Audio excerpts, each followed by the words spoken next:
جمال الوجود بذكر الإله وتصفو الحياة بنور هدى. جمال الوجود بذكر الإله. الحمد للہ رب العالمین والصلاة والسلام علی سید الانبیاء والمرسلین اما بعد. اعوذ باللہ من الشیطان الرجیم. بسم اللہ الرحمن الرحیم.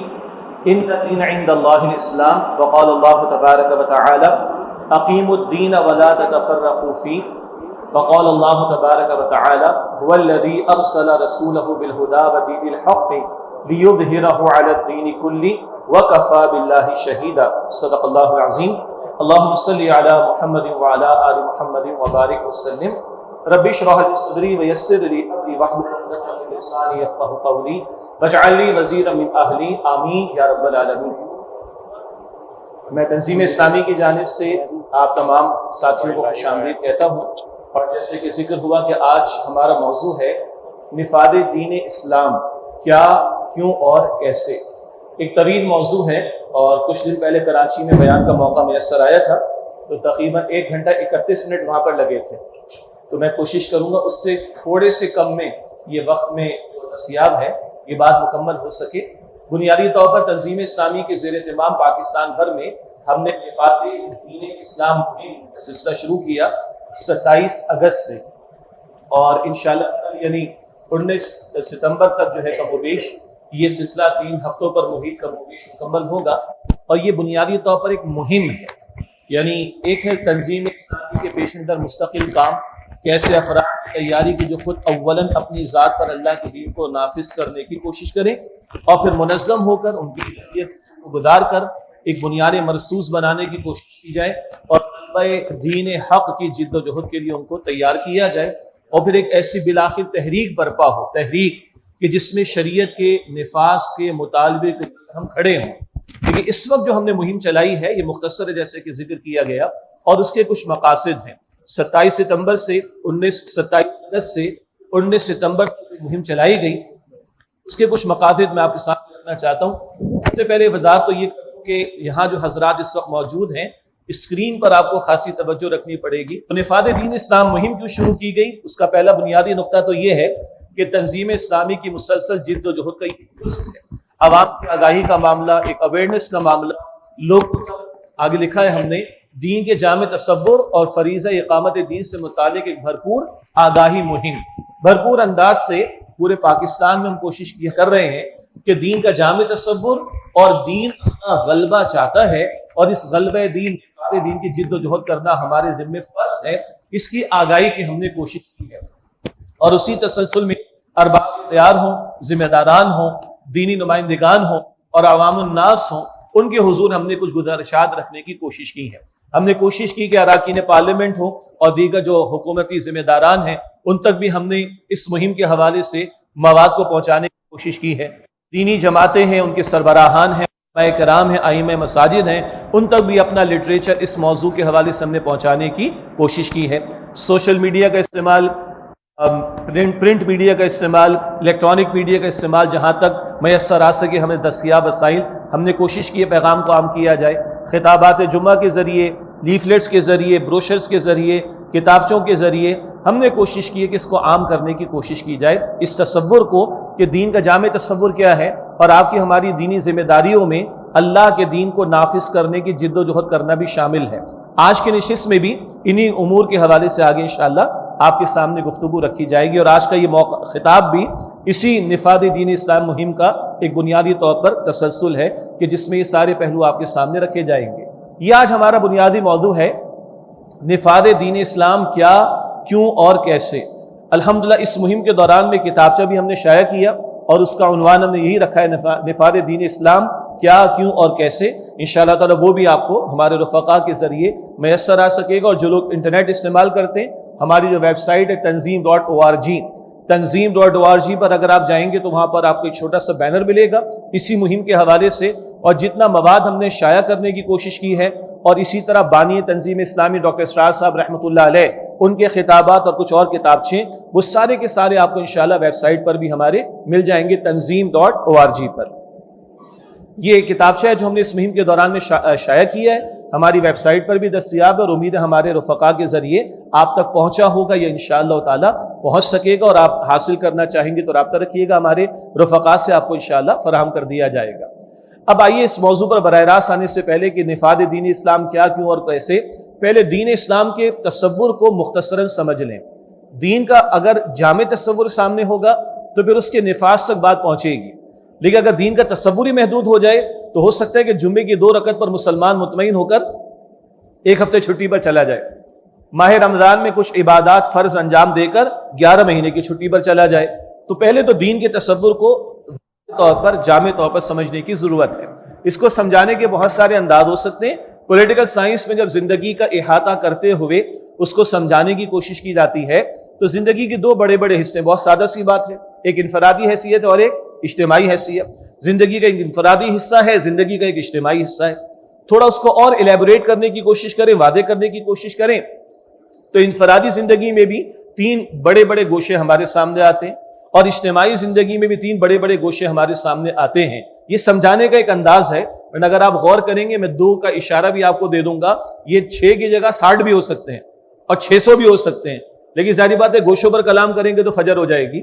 تو ذرا موٹی موٹی بات کو سمجھ لیں کہ انفرادی سطح پر کچھ نہ کچھ عقائد ہوتے ہیں، ہر شخص کوئی نہ کوئی عقیدہ رکھتا ہے کسی بالاتر ہستی کے بارے میں۔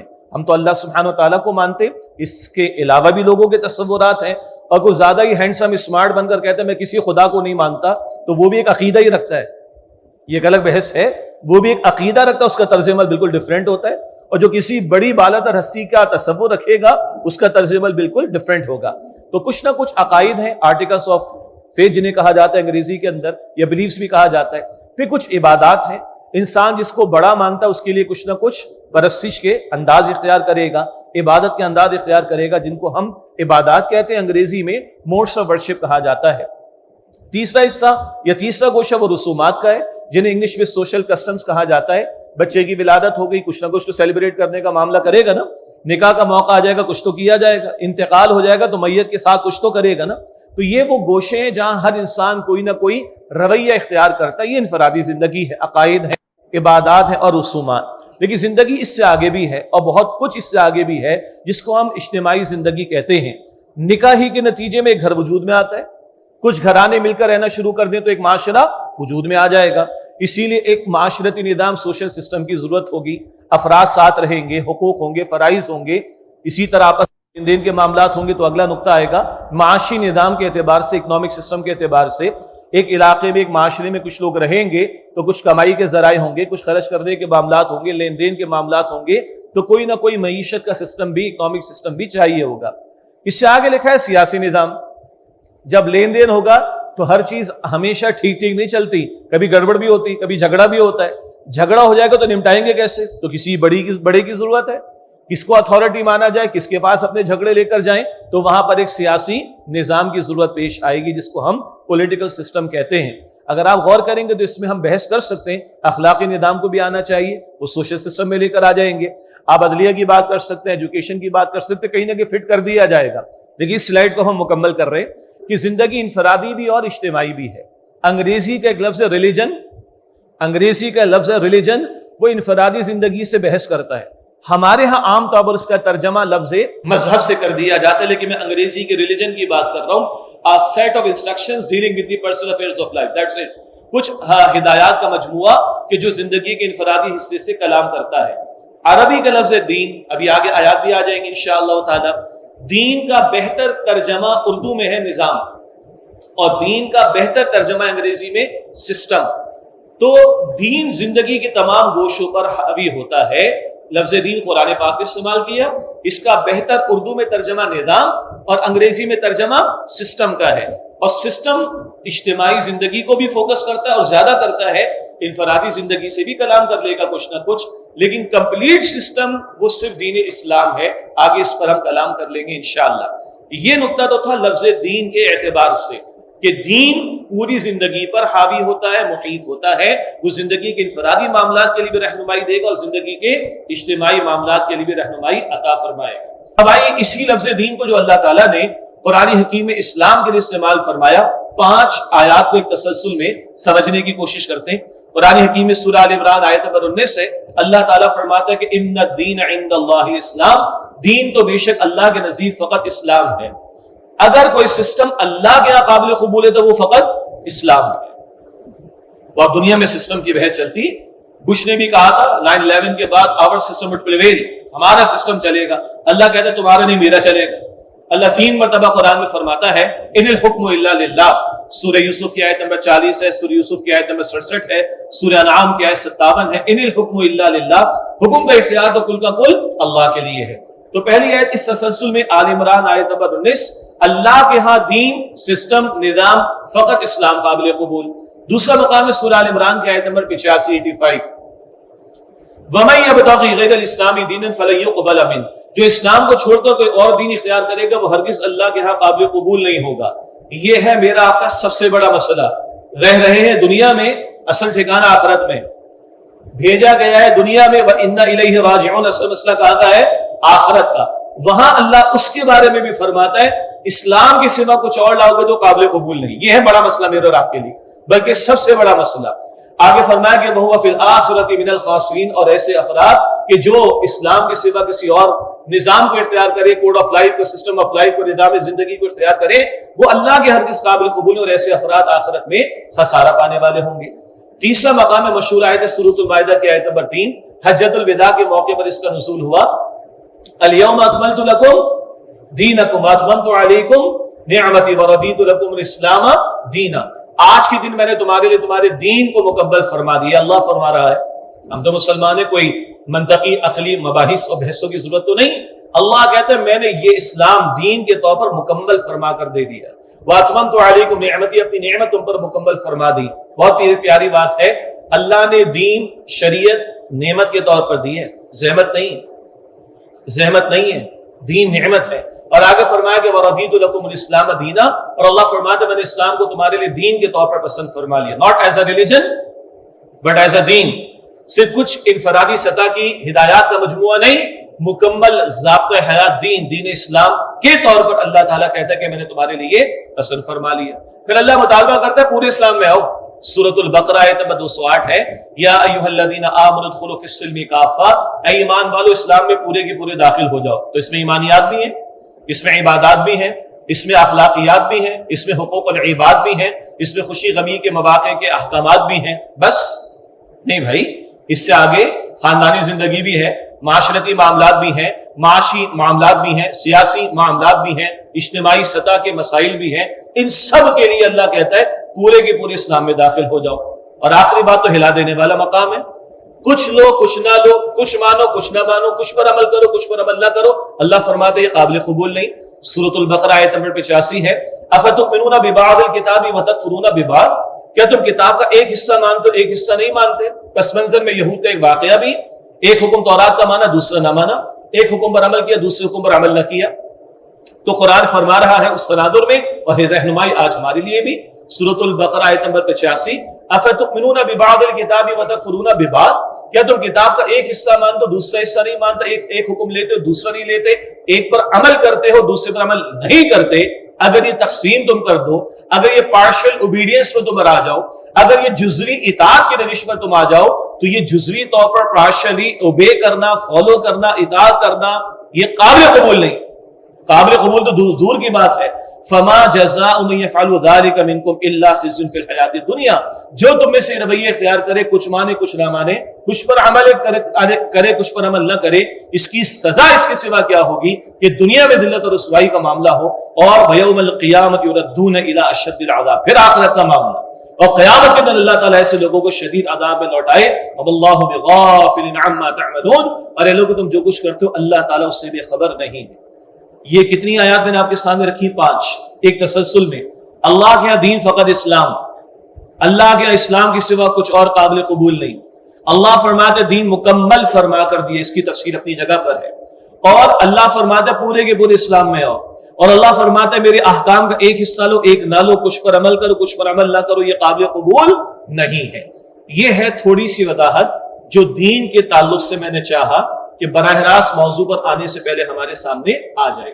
اس تعلق سے ہمارے ہاں تنظیم اسلامی کے لٹریچر میں ایک کتابچہ موجود ہے دین اسلام کا جامع تصور، اس میں تفصیلات انشاءاللہ آپ کو مزید مل جائیں گے۔ ہمارے تمام کتابچے ہمارے ہاں مکتبوں پر بھی دستیاب، انجمن خدام قرآن قرآن اکیڈمی کے مکتبے پر بھی دستیاب الحمدللہ، اور ہماری ویب سائٹ سے بھی ان کتابچوں کو آپ ڈاؤن لوڈ کر سکیں گے۔ یعنی جو بات میں نے 5، 7 یا 10 منٹ میں رکھی ہے وہ تفصیلاً آپ کو اس کتابچے میں انشاءاللہ تعالی مل جائے گی۔ اب آئیے، اسی کا لازمی نتیجہ ہے کہ پھر ہمارے اور آپ کے دینی فرائض کیا ہیں، میری اور آپ کی دینی ذمہ داریاں کیا ہیں۔ اگر شمار کرنا چاہیں تو موٹی موٹی 3 باتیں ہیں۔ نمبر 1 اللہ کا بندہ بننا، نمبر 2 دوسروں کو اللہ کی بندگی کی دعوت دینا، اور نمبر 3 اللہ سبحانہ وتعالیٰ کی بندگی پر مبنی نظام کو قائم کرنے کی جد و جہد کرنا۔ یہ میرے اور آپ کے دینی فرائض ہیں۔ آئیے ان کو ایک ایک مقام کے اعتبار سے سمجھ لیں۔ قرآن حکیم میں اللہ تعالیٰ نے سارے جنات اور انسانوں کے بارے میں وضاحت فرمائی ہے کہ کیوں ان کو پیدا کیا گیا۔ قرآن حکیم سورہ داریات آیت نمبر 56 میں ارشاد فرماتا ہے کہ وما خلقت الجن والانس الا لیعبدون۔ اللہ تعالیٰ نے فرمایا کہ میں نے تمام جنات اور انسانوں کو صرف اپنی عبادت کے لیے پیدا کیا۔ تمام انبیاء رسول کی دعوت کا خلاصہ ایک لفظ میں کیا ہے؟ عبادت۔ اللہ تعالیٰ نے بندوں سے جتنے تقاضے اور مطالبات کیے ایک لفظ میں وہ کیا ہیں؟ عبادت کے لیے پیدا کیا۔ زندگی آمد برائے بندگی، زندگی بے بندگی شرمندگی۔ زیادہ اس کی علمی بحث میں ہم نہیں جا رہے، بہت سادہ سی ایک بات یاد رکھ لیتے ہیں، اللہ کتنے گھنٹے معبود ہے؟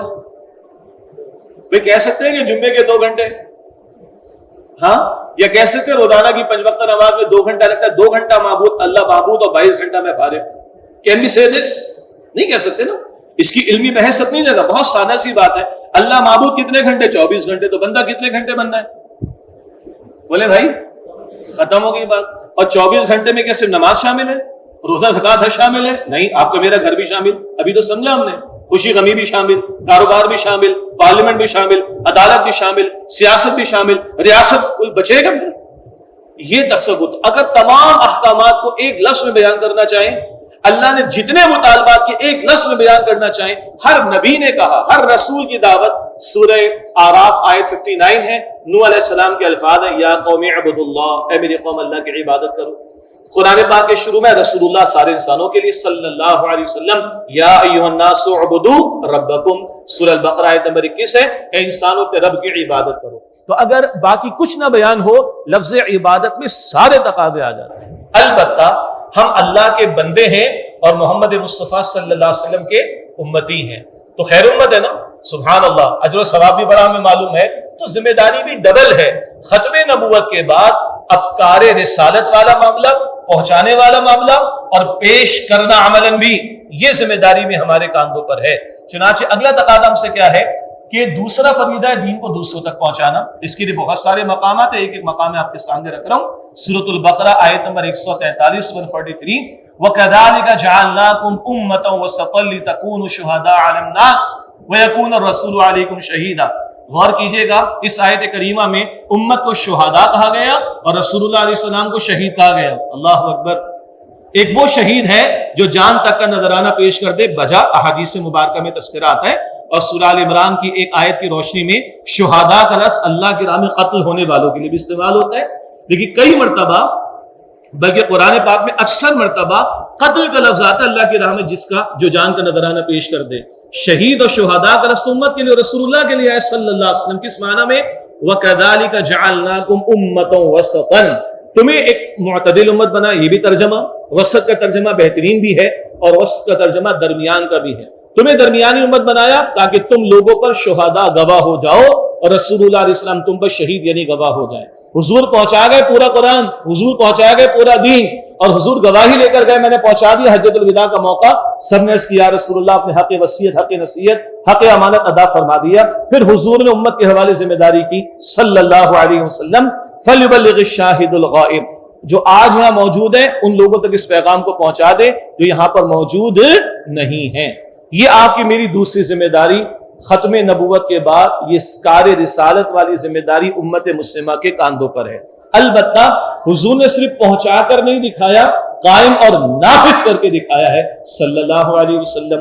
اور جب پورے کے پورے دین پر عمل کی بات ہوگی، آگے اور دلائل بھی آئیں گے انشاءاللہ، آیات بھی کچھ آئیں گی انشاءاللہ تعالی، لیکن ایک نقطہ ابھی بھی ذہن میں بٹھا لیجئے، جب پوری زندگی میں اللہ کی بندگی کرنی اور انفرادی کے ساتھ اجتماعی سطح پر بھی اللہ تعالیٰ کے احکامات پر عمل کرنا ہے تو لا محالہ پھر تو اس کے نفاذ کی جد و جہد کرنا ہوگی نا.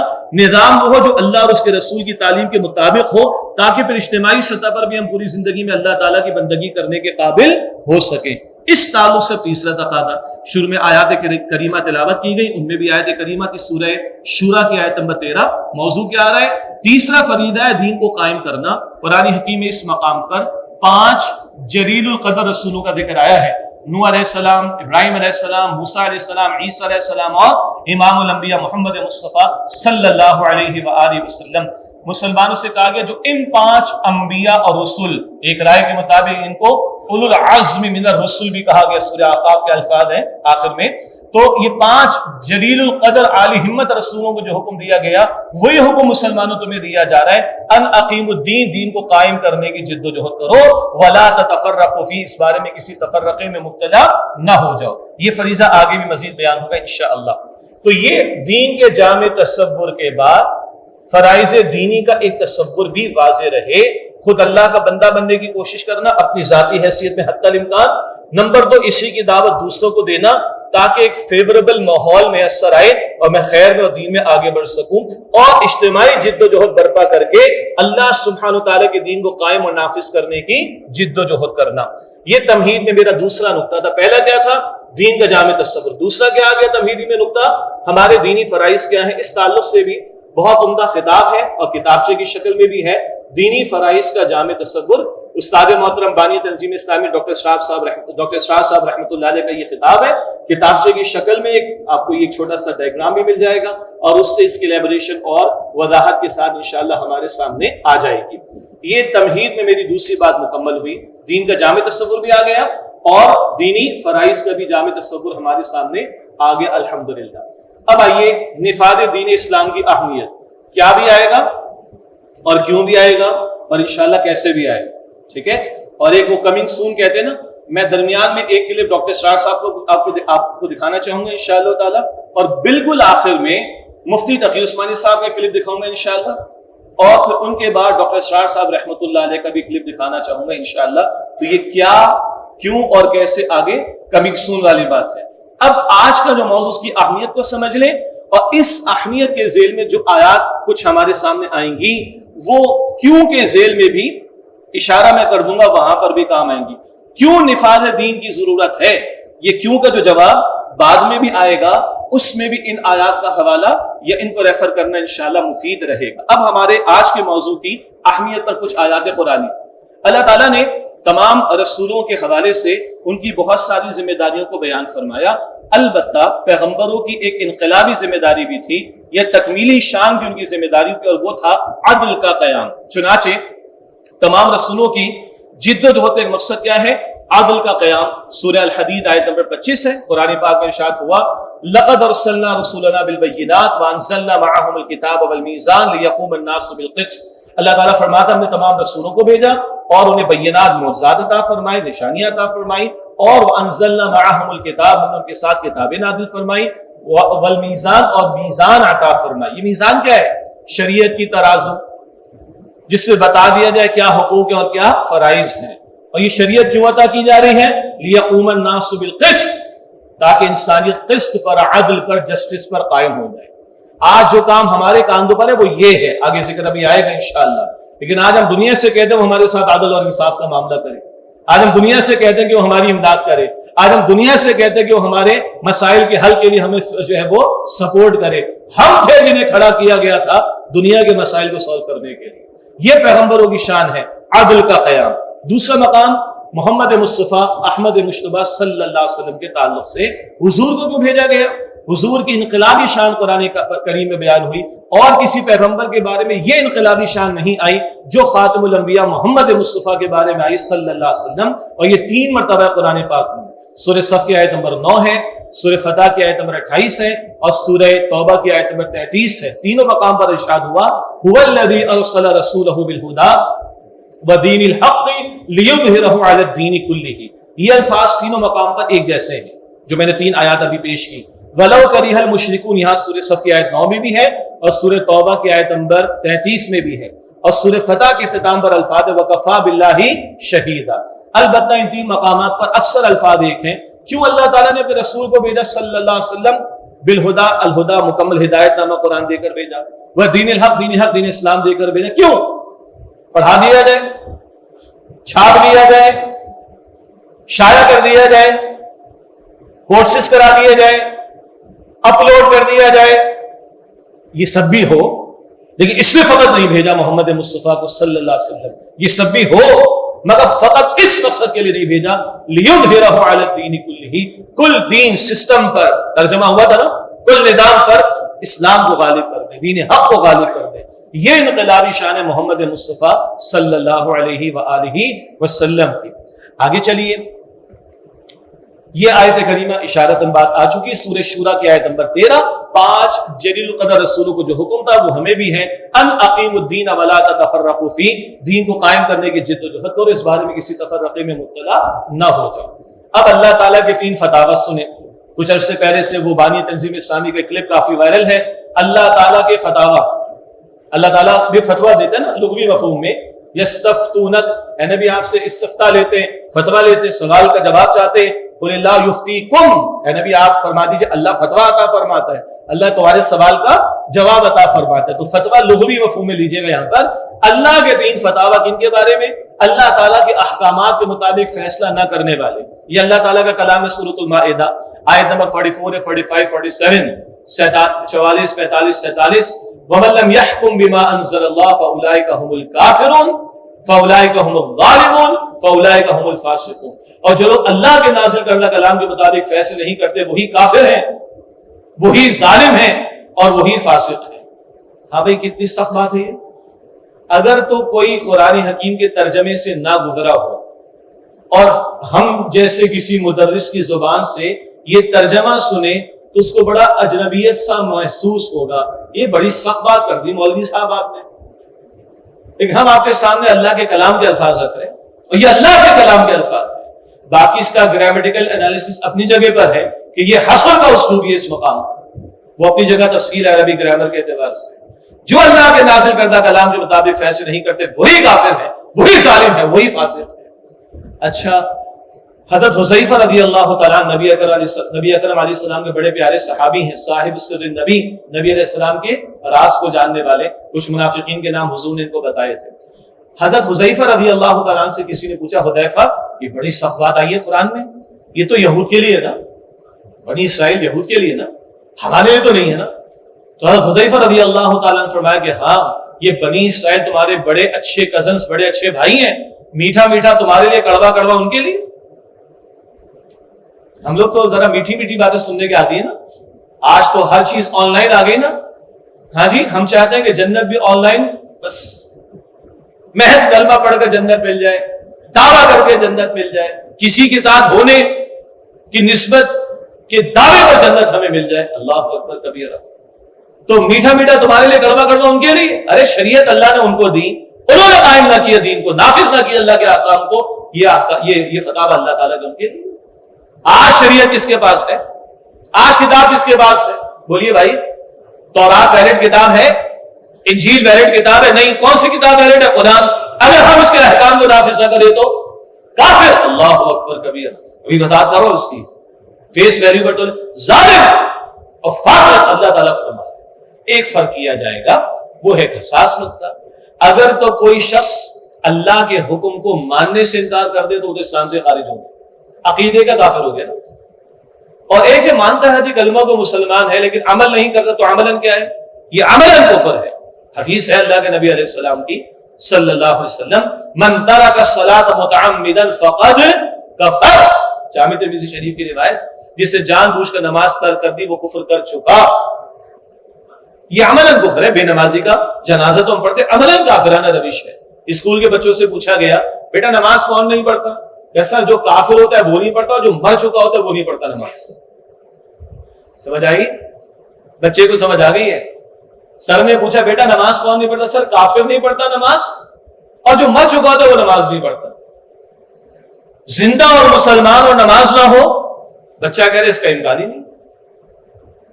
بہرحال تو ایک ہے عقیدے کا کفر. اگر حکم ماننے سے انکار تو عقیدے کا کفر، اور عمل نہیں کر رہا، اختیار ہے نافذ نہیں کر رہا تو یہ عمل کے اعتبار سے کفر ہوگا، یہ عمل کے اعتبار سے ظلم ہوگا، یہ عمل کے اعتبار سے فسق ہوگا، اور یہ بھی کوئی ہلکی بات نہیں ہے۔ اچھا جی، یہ 5.5-6 فٹ کا وجود، اس پر اختیار کس کا ہے؟ بولیں جی۔ ہاں، میں نماز نہیں پڑھ رہا تو عمران خان کا قصور ہے، بلاول کا قصور ہے، نواز شریف کا قصور ہے؟ ہاں، میں ماں کا دل دکھاؤں کس کا قصور ہے؟ یہودیوں کا قصور ہے؟ کیا خیال ہے جی؟ میں ملاوٹ کروں کس کا قصور ہے؟ اپوزیشن پارٹیز کا قصور ہے؟ کس کا قصور ہے؟ میرا۔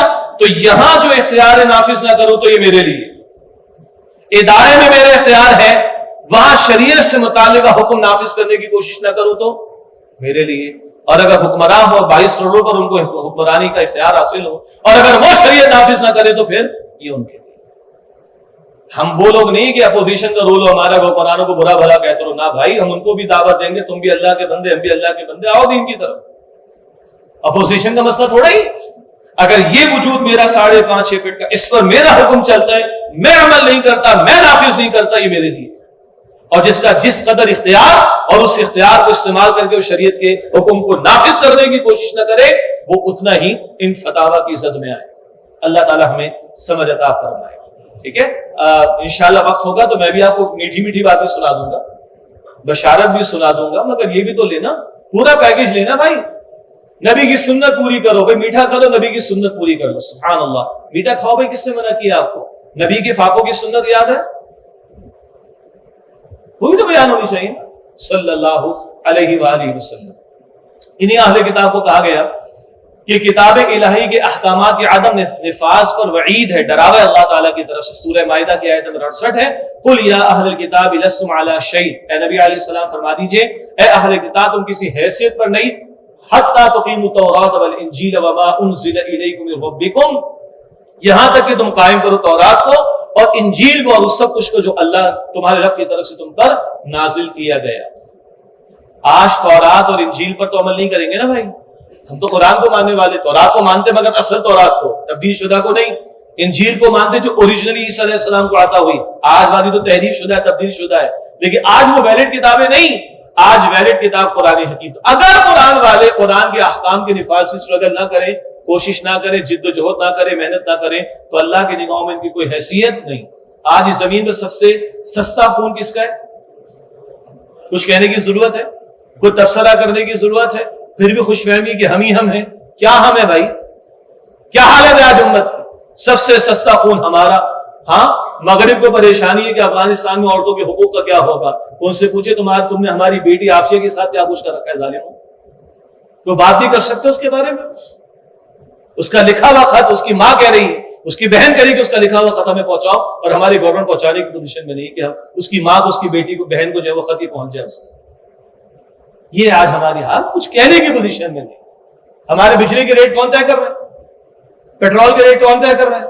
کہاں کھڑے آج ہم؟ مجھ سے زیادہ آپ اصحاب علم یہاں پر موجود ہیں، آپ ہم سے زیادہ جانتے ہیں، تو کوئی حیثیت نہیں اگر تم اللہ تعالیٰ کی کتاب کے احکامات کا نفاذ نہیں کرتے۔ اپنی امت پر قیاس اقوام مغرب سے نہ کر، خاص ترکیب میں قوم رسول ہاشمی صلی اللہ علیہ وسلم، اور اللہ کے پیغمبر علیہ السلام نے فرمایا ان اللہ یرفع بہذا الکتاب اقواما ویدع بہ آخرین، بے شک اللہ تعالیٰ اس قرآن کی بدولت قوموں کو عروج عطا فرمائے گا، اور اس کو ترک کر دینے کی وجہ سے قوموں کو ذلت اور رسوائی میں مبتلا کر دے گا۔ وہ زمانے میں معزز سے مسلمان ہو کر تم خوار ہوئے تاریخ قرآن ہو کر۔ اب آئیے ان تمہیدی نقطوں کے بعد، یہ تو اہمیت تھی نفاذ دین کی۔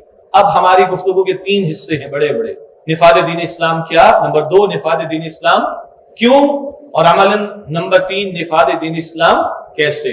تو اب آئیے اس کیا کو بھی تھوڑا سمجھیں، اور اس کے حوالے سے بھی تھوڑا سا جو محدود تصور ہے یا غلط فہمیاں ہیں ان کو بھی تھوڑا دور کر کے ذرا اس کے وسیع تر تصور کا تھوڑا سا جائزہ لیں۔ ایک محدود تصور کیا ہے کہ عبادات کا اہتمام اور شرعی سزاؤں کا نفاذ ہوگا۔ یہ بات بالکل صحیح ہے، اگر شریعت کا نفاذ ہوگا تو عبادات کا اہتمام کرایا جائے گا۔ قرآن حکیم میں ہے سورہ الحج آیت نمبر 41 میں الذین مکناہم فی الارض اقاموا الصلاۃ وآتوا الزکاۃ وامروا بالمعروف ونہوا عن المنکر، جنہیں ہم زمین میں اختیار و اقتدار عطا کریں گے وہ نماز قائم کریں گے۔ توجہ فرمائیے گا، نماز قائم کرنا حکمرانوں کا کیا ہے؟ ہاں جمعے کا خطبہ کون دے گا؟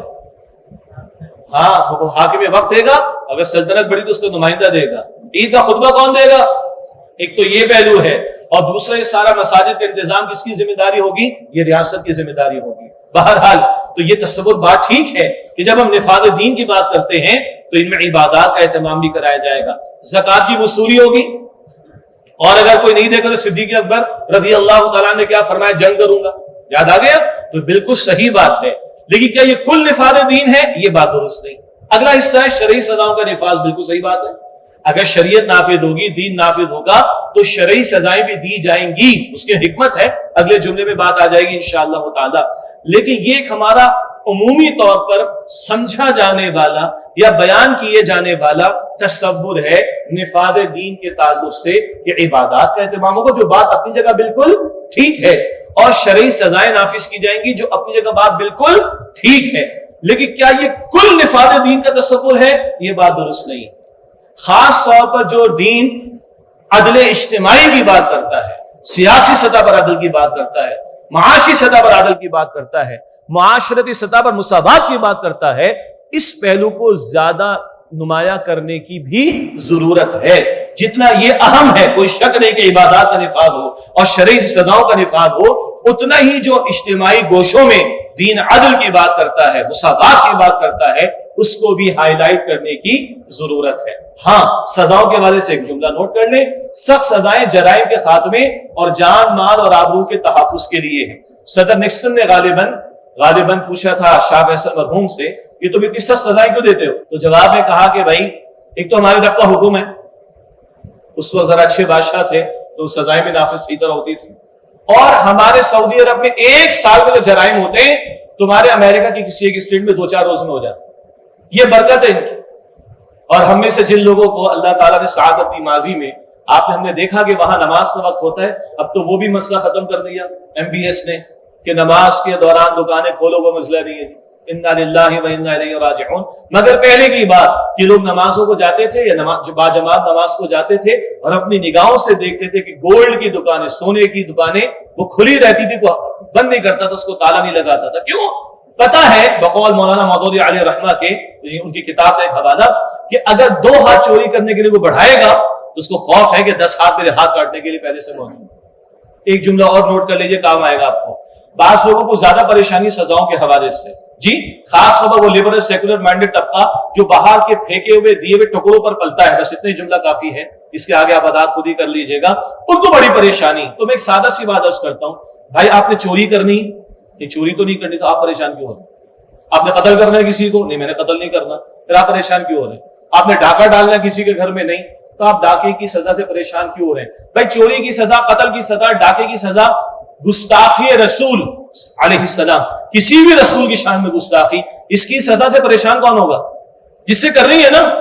تو تم نے کیا چوری کرنی ہے تو پریشان ہو رہے ہو، تم نے کیا ڈاکہ ڈالنا ہے، تم نے کیا قتل کرنا ہے، تم نے کیا گستاخی کرنی، کاہے کو پریشان آخر ہوتے ہو؟ یہ نقطہ سمجھ آ گیا؟ پریشان تو وہ ہوگا نا بھائی کہ جس سے تو اللہ کرے کہ وہ پریشان ہو، تاکہ نہ وہ قتل کرے، نہ وہ ڈاکہ ڈالے، نہ وہ چوری کرے، نہ وہ زنا کرے، تاکہ لوگوں کی جان مال عزت آبرو محفوظ رہے، اور اس کی بھی جان بچے۔ قتل کرے گا تو یہ بھی تو قتل ہوگا، چوری کرے گا تو ہاتھ کٹوائے گا، ڈاکہ ڈالے گا تو ٹکڑے ٹکڑے کر کے قتل کیا جانا، اور بھی سزائیں سورہ مائدہ کے اندر آیت نمبر 32 میں یہ بھی بچے گا، اور دوسروں کی بھی جان مال عزت آبرو بچ جائے گی۔ البتہ اس تھوڑی سی وضاحت کے بعد نفاذ دین کا حاصل ایک عادلانہ، فلاحی اور پاکیزہ معاشرے کا قیام۔ دین ایک عدل والا معاشرہ دینا چاہتا ہے، ایک فلاح والا تصور بھی دینا چاہتا ہے، ایک پاکیزہ معاشرہ بھی دینا چاہتا ہے، جہاں معاشرے کا اجتماعی ضمیر ایسا ہو کہ وہ جرائم کو روکے۔ اور عدل کا ایک مطلب ہے بندوں کو جینے کا حق ملے، آگے وضاحت ابھی آ رہی انشاءاللہ تعالی۔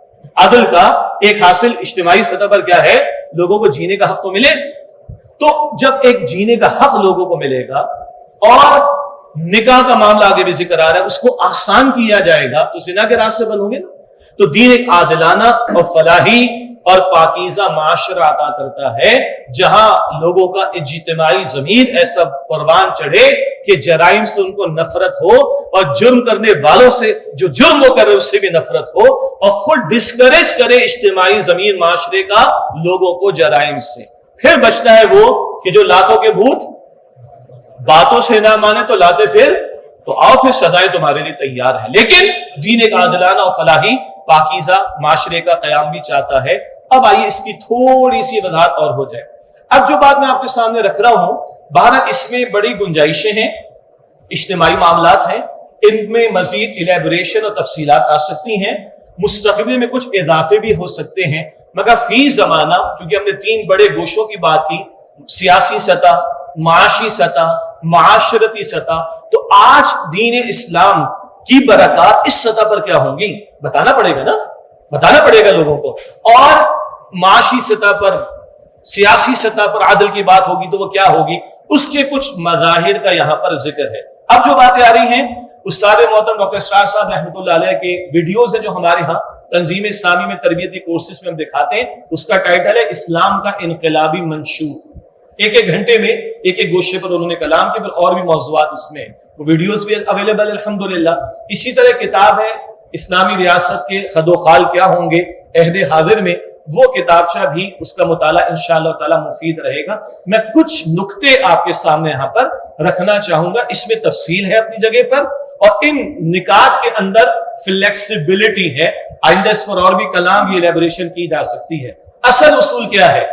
آج اگر شریعت نافذ ہو انشاءاللہ، دین کا غلبہ ہو، دین واقعات نافذ ہو، تو سیاسی سطح پر کیا کچھ نظر آئے گا؟ حاکمیت عوام کی نہیں بلکہ اللہ تعالیٰ کی۔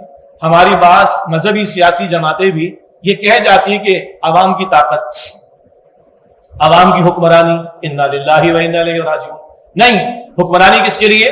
اللہ کے لیے۔ قرارداد مقاصد میں یہ بات طے شدہ بہت خوبصورت لکھی ہوئی ہے، مگر وہ امپلیمنٹیشن پر نہیں آ سکتی۔ یہ بات لکھی ہوئی بات ہے کہ حاکمیت اس ملک میں اللہ سبحانہ وتعالیٰ کے لیے، خلاف قرآن و سنت قوانین کا العدم قرار دیے جائیں گے۔ اس کا بھی ایک میکینزم ہے، آگے ایک نقطے میں وقت ہوگا تو میں انشاءاللہ کچھ اشارہ کر دوں گا۔ ٹاپ پر حکمرانی اللہ کی اور بالا دستی کتاب و سنت کی، اور اس کے خلاف کوئی قانون اگر ہے تو وہ کالعدم قرار دیا جائے گا، نل اینڈ وائڈ۔ نمبر 2، ریاست کے کامل شہری صرف مسلمان ہوں گے اور ان کے حقوق شہریت بالکل مساوی ہوں گے۔ بالکل مساوی ہونے کے بارے میں مراد یہ ہے کہ کچھ سیاسی سطح پر جو بھی حقوق ہوا کرتے سب کے برابر ہوں گے۔ کتنے ہی زیادہ کوئی پاک باز ہو، متقی پرہیزگار ہو، اور دوسرا اس کا بھائی دوسرے رخ پر ہو، چلے تھوڑی دیر کے لیے اگر ووٹ دینا ایک حق ہوگا تو دونوں کا ووٹ برابر ہوگا، یعنی کہ متقی پرہیزگار کے 100 ہوں گے اور اس کا جو گناہگار بھائی اس کا 1 ووٹ ہوگا، ایسا قطعاً نہیں۔ اس سطح پر سب کے حقوق بالکل برابر ہوں گے۔ ایک جملہ عجیب لگے گا، کامل شہری کے اعتبار سے، اس کی وضاحت کی تفصیل کا موقع نہیں، فرق کیا جا رہا ہے غیر مسلموں کے ساتھ۔ غیر مسلموں کی حیثیت ہوگی محفوظ اقلیت کی، اور محفوظ اقلیت کا مطلب ہے کہ اگر اسلامی، اگر کے ساتھ ہے، اسلامی ریاست قائم، اس کی بالادستی قبول کریں گے تو ان کی جان، نوٹ کیجئے گا، جان، مال، آبرو، عقیدہ، گھر، عبادت گاہ، ان سب کی حفاظت اسلامی ریاست کرے گی۔ اور وہ کیا پے کریں گے؟ جزیہ پے کریں گے۔ پبلک میں دعوت نہیں دیں گے اپنے مذہب کی، اولاد کو دینی دیں، اپنی عبادت گاہ میں بات کرنی ہے بات کریں، لیکن پبلک کے اندر ان کو دعوت پیش کیوں؟ وہ اسلامی ریاست کے نظریے کے خلاف بات ہو جائے گی، سمپل سی بات۔ تو ان کی حیثیت محفوظ اقلیت کی ہوگی، اور اتنی محفوظ، اللہ اکبر، کہ سیدنا عمر رضی اللہ تعالیٰ عنہ کا دور، اور ایک یہودی بھیک مانگ رہے، فرمایا تم بھیک کیوں مانگتے ہو؟ کہا میں جب تک کما رہا تھا دے رہا تھا جزیہ، اب میں کمانے کے قابل نہیں، ریٹائر ہو گیا ہوگا۔ جی کیا خوبصورت جملہ سیدنا عمر رضی اللہ تعالیٰ نے عطا فرمایا، بھائی تو گھر بیٹھے گا ہم تیری کفالت کریں گے۔ اگر ہم آج اپنی زبان میں ٹرانسلیٹ کریں، it's now our turn to repay, جی اب تو گھر بیٹھے گا ہم تیری کفالت۔ سیدنا عمر فرما رہے رضی اللہ عنہ، اور یہودی کی کفالت کا معاملہ، یہ ہے اقلیتوں کے بارے میں تصور جو دین نے عطا فرمایا، لیکن ان کی حیثیت کے مطابق۔ صوبائی عصبیت کی لعنت کا خاتمہ، یہ ذرا ایک حساس نقطہ ہے، کراچی میں بھی میں نے بیان کیا کہ بھائی پاکستان میں کتنے صوبے ہیں؟ اچھا جی، تو 60 بنا دے تو مسئلہ ہے، پریشان نہ ہوئیے گا، ٹھیک ہے؟ مجھے پتا ہے میں فیصل آباد میں بیٹھ کر بات کر رہا ہوں، انتظامی اعتبار سے سب مسلمان ہیں، سب کے حقوق برابر کے ہیں، تو پریشانی کس بات کی؟ انتظامی اعتبار سے 50 بنا دے، 40 بنا دے تو مینیج کرنا، جتنا یونٹ چھوٹا اتنا مینیج کرنا آسان۔ ایک سادہ دلیل کیا ہے؟ اللہ کے پیغمبر علیہ السلام نے فرمایا ہے جب شہر بڑے ہونے لگے تو نئے شہروں کو آباد کرو، سمپل سی بات، وہاں سے اخذ کریں، انتظامی یونٹ چھوٹے کریں اور اپنے معاملات کو مینیج کرنے کی کوشش کریں۔ کیا خیال ہے جی؟ نہیں خیال ہے؟ چلیں آگے بڑھتے ہیں انشاءاللہ۔ معاشی سطح پر سود اور جوئے کا کامل حصہ، ظاہری بات ہے جتنی حرام شکلیں ہیں کمانے کی ان کا خاتمہ، لیکن یہ صرف حرام نہیں قرار دیا گیا، بلکہ یوں سمجھیے جس بات کو رب نے حرام قرار دے دیا اسی میں ہمارا بھلا ہے۔ رب فرماتا ہے کہ الا یعلم من خلق، کیا وہی اللہ نہ جانے گا جس نے پیدا فرمایا؟ تو جن باتوں سے رب نے سود کا انجام آپ دیکھ رہے ہیں، ایک بچہ آپ کے ملک میں اس وقت پیدا ہوگا کم و بیش وہ 1,80,000 روپے کا مقروض ہوگا، اور ہم نہ جانے کتنے لیولز کے اوپر سود ادا کرتے ہیں، اور حد یہ ہے کہ ہمارا بیرونی قرضہ اس سے زیادہ ہمارا اندرونی قرضہ ہے۔ ایک وابڈا والا ہے کراچی میں، KE والا ہے، یہ PSO سے پیٹرول لیتا ہے، اس پر بھی سود پیمنٹ کرنا پڑتا ہے، سود پے کرنا پڑتا ہے۔ گورنمنٹ کا ایک ادارہ دوسرے ادارے کو پے کر رہا ہے، مصیبت ہم پر آ رہی، وہ KE والے کراچی میں، وابڈا والے ادارے وہ اوپر چارج کرتے جائیں گے آپ کے اوپر، اور اینڈ یوزر کے اوپر 25-30 مرتبہ لیئرز کے اوپر لگ کر سود لگ کر وہ ایک شے جو شاید 10 کی تھی وہ آپ کو مجھے 100 روپے کی پڑ رہی ہوتی، یہ دینا پڑ رہا تھا مجھے آپ کے اس کے اوپر۔ یہ تو صرف سود کی بات نہیں کر رہا ہوں، بہرحال سود اور جوئے کا کامل انسداد اور شراکت و مضاربت کے اصولوں پر معیشت کی تشکیل نو۔ کیا مطلب ہے اس کا؟ اس کا مطلب یہ ہے کہ جو پروفٹ اینڈ لاس کی بیسس قرآن نے عطا کی ہے، اللہ نے بڑا سادہ ایک اصول دیا، احل اللہ البیع وحرم الربا، اللہ نے تجارت حلال قرار دی، تو معیشت جو چلانی ہے چلاؤ، اس اصول کو سامنے رکھو، اور جو منکرات اللہ تعالیٰ نے منع فرمایا ان سے اپنے آپ کو بچاؤ۔ آج اسی کا نتیجہ کیا ہے؟ شاہ ولی اللہ رحمۃ اللہ علیہ کے الفاظ یہاں سن لیجئے، جب ایک غیر منصفانہ معیشت کا نظام ہوتا ہے اور عدل نافذ نہیں ہوتا، عدل قائم نہیں ہوتا، تو امیر سے امیر تر تو ہوتا ہے، اور وہ اس مال کی دولت میں نشے میں مست ہو کر اللہ کو بلاتا اپنی آخرت برباد کرتا ہے۔ اور غریب کیا ہوتا ہے؟ غریب سے غریب تر ہوتا ہے، اور وہ پیٹ کے مارے کبھی ایمان کو بھی بیچ دے گا۔ اللہ کے پیغمبر فرماتے صلی اللہ علیہ وسلم، قاد الفقر یکون کفرا، قریب ہے کہ فقر یہ تندرستی انسان کو کفر کی طرف لے جائے، اور پھر کل کیا ہوگا؟ یہ بندہ اللہ سے لو لگا نہیں سکے گا، اس کی بھی آخرت خراب ہو جائے گی۔ تو ایک ظالمانہ نظام امیر کو بھی برباد کرتا ہے، غریب کو بھی برباد کرتا ہے۔ یہ شاہ ولی اللہ رحمۃ اللہ علیہ کے بڑے سنہری الفاظ ہیں، علی رحمہ۔ آگے چلیے، بھٹو صاحب کے الفاظ ہیں، عوام کے لیے روٹی کپڑا مکان علاج معالجہ یہ اضافہ ہے ہماری طرف سے، اور تعلیم کا حکومت کی طرف سے انتظام۔ کن کے لیے؟ ان کے لیے جو معیشت کی دوڑ میں پیچھے رہ گئے، جو کمزور رہ گئے، جو کمانے کے قابل نہیں یا ان کے وسائل اتنے نہیں ہیں، ان کے لیے روٹی کپڑا مکان علاج معالجہ تعلیم کا حکومت کی طرف سے انتظام۔ دل کے کانوں سے اگلی 2-3 مثالیں سنیے گا، یہ ریئل لائف مثالیں، میں خود اس کا گواہ ہوں، کون کس کی ہے وہ بتانے کی ضرورت نہیں ہے۔ ایک صاحب بچے کو لے کر گئے، بچے کو فٹس آئے، اور جب وہ گورنمنٹ ہاسپٹل میں پہنچے تو 50 لوگوں کی لائن لگی پڑی تھی، اور کچھ نہیں پتا کہ ڈاکٹر کب اٹھ کے چلا جائے، باری نہیں آئے گی۔ انہوں نے کہا اچھا، اپنے دوست کو فون کیا ایک ڈاکٹر کو، اسے کہا گھر لے کے جاؤ بچے کو، فلاں سیرپ اور فلاں سیرپ 2-2 گھنٹے کے فرض سے پلاؤ، تمہارا بچہ سیٹ ہو جائے گا۔ آرام سے بچے کو گاڑی میں بٹھایا، گھر پر لے کر آ کے بچہ سیٹ ہو گیا۔ سوال یہ کہ وہ جو 50 لائن میں کھڑے تو ان کے بچے نہیں، کیا خیال ہے؟ بڑی حساس مثال میں آپ کو دے رہا ہوں۔ ایک صاحب کے بھائی کے گھر میں مہمان کی آمد تھی تو بلڈ کی ضرورت تھی ان کی بھابھی کو، بھائی نے بھائی کو بٹھایا، لے کر گئے گورنمنٹ ہاسپٹل کے بلڈ بینک کے اندر، وہاں پر بھی وہی مسئلہ، 10 بیڈ اندر ہے، 10 بندے اندر، 100 بندے باہر کھڑے ہیں ان کے ساتھ۔ اسے کہا چلو بھائی گاڑی میں بیٹھو، پرائیویٹ والے میں گئے، 1200 روپے دیے، ٹھنڈ ماحول کے اندر 8 میں سے 4 بیڈ خالی تھے، آرام سے ٹی وی بھی دیکھا اور بلڈ بھی دیا، اگلے جا کے جو ہے وہ بلڈ کا جو ایکسچینج ہوا تھا وہ لے لیا۔ کیا خیال ہے جی؟ وہ جو 100 لائن میں کھڑے تھے ان کا حق نہیں ہے کہ ان کو بھی ان کے بچوں کے لیے بھی علاج ہو جائے؟ اور آپ ہم اپنے گھروں کو جاتے ہیں، سگنل پر کوئی بچیاں بھیک مانگتی ہوئی نظر آتی، مانا تھوڑی دیر کے لیے مافیا بھی ہوگی، مانا تھوڑی دیر کے لیے پروفیشنل بھی ہوں گے، سارے ہوں گے کیا؟ ان بچیوں کو دیکھ کر میں بھی بیٹیوں والا ہوں، آپ بھی بیٹیوں والے ہوں گے، کبھی ہمارا آنسو بھی بہتا ہے؟ یہ انسان نہیں ہے کیا؟ ان کو جینے کا حق نہیں؟ اور جو جاگیرداروں نے ظلم کر رکھا ہے ہاریوں کے ساتھ، کسانوں کے ساتھ، جانور سے بدتر زندگی بیچارے وہ گزار رہے ہوتے ہیں، ان کا کوئی جینے کا حق نہیں؟ جو ان ظالموں نے جیلیں بنا کے رکھی ہوئی، جہاں قید کرتے ہیں لوگوں پر ظلم و ستم کرتے ہیں، ان کا حق نہیں بیچاروں کا کہ ان کو بھی جینے کا حق ملے؟ بس میرے خاص سے اتنی مثالیں کافی ہیں، آگے چلیں۔ بہرحال سود ہے، جوا، یہ پہلے بھی بات آ گئی، جاگیرداری نظام کی برائیوں کا خاتمہ، نظام زکوٰۃ اور وصول عشر کی تنفیذ۔ عشر کے بارے سے ایک بحث ہے، وہ ہمارے ہاں لٹریچر کے اندر موجود ہے کہ پاکستان کی زمین خراجی یا عشری، ٹیکنیکل ایک مسئلہ۔ چلیے اگر بات کی علماء نے عشری مانا بھی اس کو، تو عشر وصول ہو رہا ہے کیا؟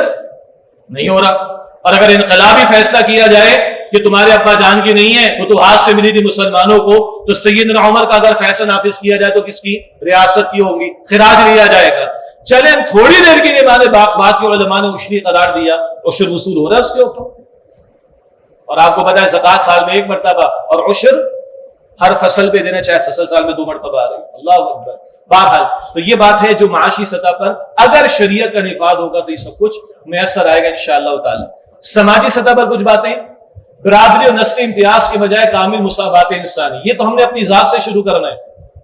یہ ہم نے اپنی حکمرانوں سے بعد میں توقع کرے. ہم ایک صف میں کھڑے تو ہوتے نماز میں، رشتے طے کرنے جاتے تو معیارات کیا ہوتے؟ کون سی برادری کا ہے، ہمارا ہے کہ نہیں؟ کون سی نسل کا ہے، ہماری نسل کا ہے کہ نہیں؟ ہماری زبان والا ہے کہ نہیں؟ اگر ہمارے بھی یہ معیارات ہیں تو پھر دین غالب ہو گیا میرے بھائی. کافی ہے. چلے آگے. احترام جان و مال اور احترام عزت و آبرو کا انتظام. ٹھیک. بے حیائی کی روک تھام کے لیے پردے کا اہتمام اور نکاح کے ادارے کا استحکام. آج نکاح لوگوں نے مصیبت اور بوجھ بنا ڈالا. اللہ کے نبی علیہ السلام نے نکاح بڑا آسان کہا. بہت آسان ہے. الدین یسر، دین آسان ہے. اور حضور نے فرمایا کہ برکت اس نکاح میں زیادہ جس میں خرچہ سب سے کم ہوگا. اللہ میں ہمت و توفیق عطا فرمائے. عورتوں کا بھی حق وراثت اور ان کا حق ملکیت. ہاں بھائی، بڑے دیندار گھرانوں میں بھی مسئلہ ہے. بیٹیوں کو دے رہے ہیں وراثت میں حصہ، بہنوں کو دے رہے. پڑھے قرآن سورہ نساء آیت نمبر 11-12 میں وراثت کے حصے، اور سورہ نساء کی آیت نمبر 13 اور 14 میں ان احکام کو حدود اللہ قرار دیا. جن حدود کی پاسداری کرے ان کے لیے جنت، اور جن حدود کی خلاف ورزی کرے ان کے لیے جہنم کا معاملہ. KPK میں سنا ہے وراثت کے حوالے سے قانون کی تنفیذ کا معاملہ کمپیوٹرائز کر کے آ رہا ہے.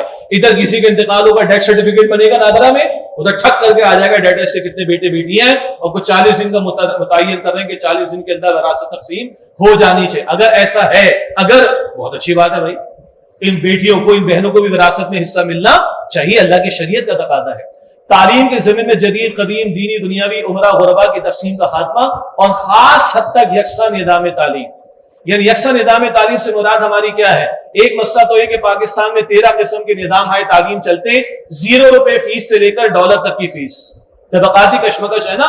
پیٹ کاٹ کر ایک شخص کو پڑھا رکھتے بچوں کو ہائی فائی قسم کی ایجوکیشن، اور دوسرے کا مسئلہ ہے کہ اس کا بچہ 5ویں کے بعد آگے پڑھتا ہی اسے نوکری کرنی ہوتی. خدا کے بندو، جن چھوٹے چھوٹے بچوں کو میں دل سے کہہ رہا ہوں، خدا کی قسم، ہمارا اپنی گاڑیاں صاف کرتے ہوئے دیکھتے ہیں، وہ کسی کے بچے نہیں، وہ کسی کے چاند نہیں، وہ کسی کے تارے نہیں. کچھ ہوتا ہے میں کبھی نہیں ہوتا. چھوٹے چھوٹے بچے، چلو گاڑی صاف کر دے گا، یہ کر دے گا، ورک شاپ پہ کام کر لے گا، اسٹور پہ کام کر لے گا، یہ کر لے گا. وہ ان بچوں کا حق نہیں کہ ان کو تعلیم ملے. ایک خاص حد تک وہ میٹرک کر دیں، انٹرمیڈیٹ کر دیں، اور اس میں ملک نظریے کی بنیاد پر اور دین کی بات ہو رہی ہے تو دینی تعلیم بلٹ ان ہونی چاہیے. اس کے بعد وہ بچے اس قابل ہوں، جس نے عالم دین بننا اس کے لیے بھی موقع ہو. قرآن پڑھنا ہے، حدیث پڑھنی ہے، PhD کرنا چاہے، ڈاکٹر بھی بننا ہے، میڈیکل پہ جانا ہے، انجینئرنگ میں جانا چاہے. سعودیہ کے ماڈل کو میں کچھ زیادہ نہیں اپریشیٹ کروں گا، لیکن ایک حد تک وہاں پر رہا کہ ایک سسٹم آف ایجوکیشن ہے. اس کے بعد میٹرک یا انٹرمیڈیٹ کے بعد برانچز ہیں، جس برانچ میں جو جانا چاہے اس کو بیسکس مل چکی ہوتی ہیں، اس کی طرف اشارہ کرنے کی کوشش کی جا رہی ہے. اور آخری بات بڑی اہم، مکمل قانونی مساوات. اہل اقتدار سمیت کسی کو بھی قانونی تحفظات حاصل ہوں گے، نہ ترجیح حقوق یعنی پریویلیجز. سلمان تاثیر کا نام سنا ہے نا؟ جو کچھ بھی کیا اس نے کیا، جو اس کے ساتھ ہوا وہ سو ہوا. لیکن جب کیا تو پورے پاکستان میں کہیں بھی اس کے خلاف FIR درج نہیں ہوئی. گورنر صاحب ہے نا جناب، FIR درج نہیں ہوئی. کیوں بھائی؟ وہ انسان ہے، باقی بھی انسان ہے، کوئی مخلوق دوسری ہے کیا؟ وہ گورنر ہو، گورنر کا ابا ہو، اگر بالفرض جرم ہوا یا ایک الزام لگا ہے، ثبوت تو آئے گا، پھر FIR تو درج کرو اس کے بعد.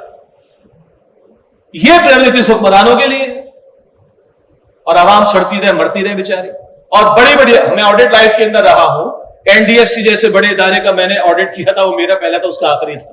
ٹھیک ہے، پرائیویٹ فارم میں ہم ہوتے تھے، بڑے بڑے لوگوں کا پیسہ معاف کیا. خیر سودی دھندا چلتا تھا، وہ تو بالکل غلط تھا. پبلک کا ڈپوزٹ وہاں پر تھا نا. تم کون ہو تو کسی کا ویور دینے والے اور لوگوں کے کروڑوں روپے کے قرضوں کو معاف کرنے والے، ان کے لیے معافی.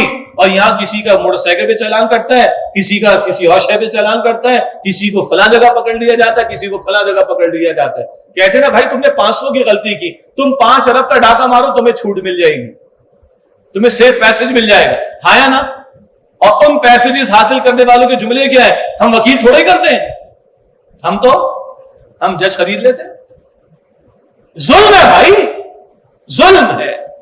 فاطمہ بنت محمد صلی اللہ علیہ وسلم رضی اللہ تعالیٰ عنہ بالفرض اگر اس نے بھی چوری کی ہوتی اس کے بھی ہاتھ کاٹنے کا میں حکم دیتا۔ کس کا فرمان ہے یہ؟ محمد مصطفیٰ علیہ السلام کا۔ اور آپ نے فرمایا پچھلی قومیں کیوں تباہ ہوئی؟ چھوٹا جرم کرتا سزا دیتے اور بڑا جرم کرتا تو اس کو چھوڑ دیا کرتے تھے۔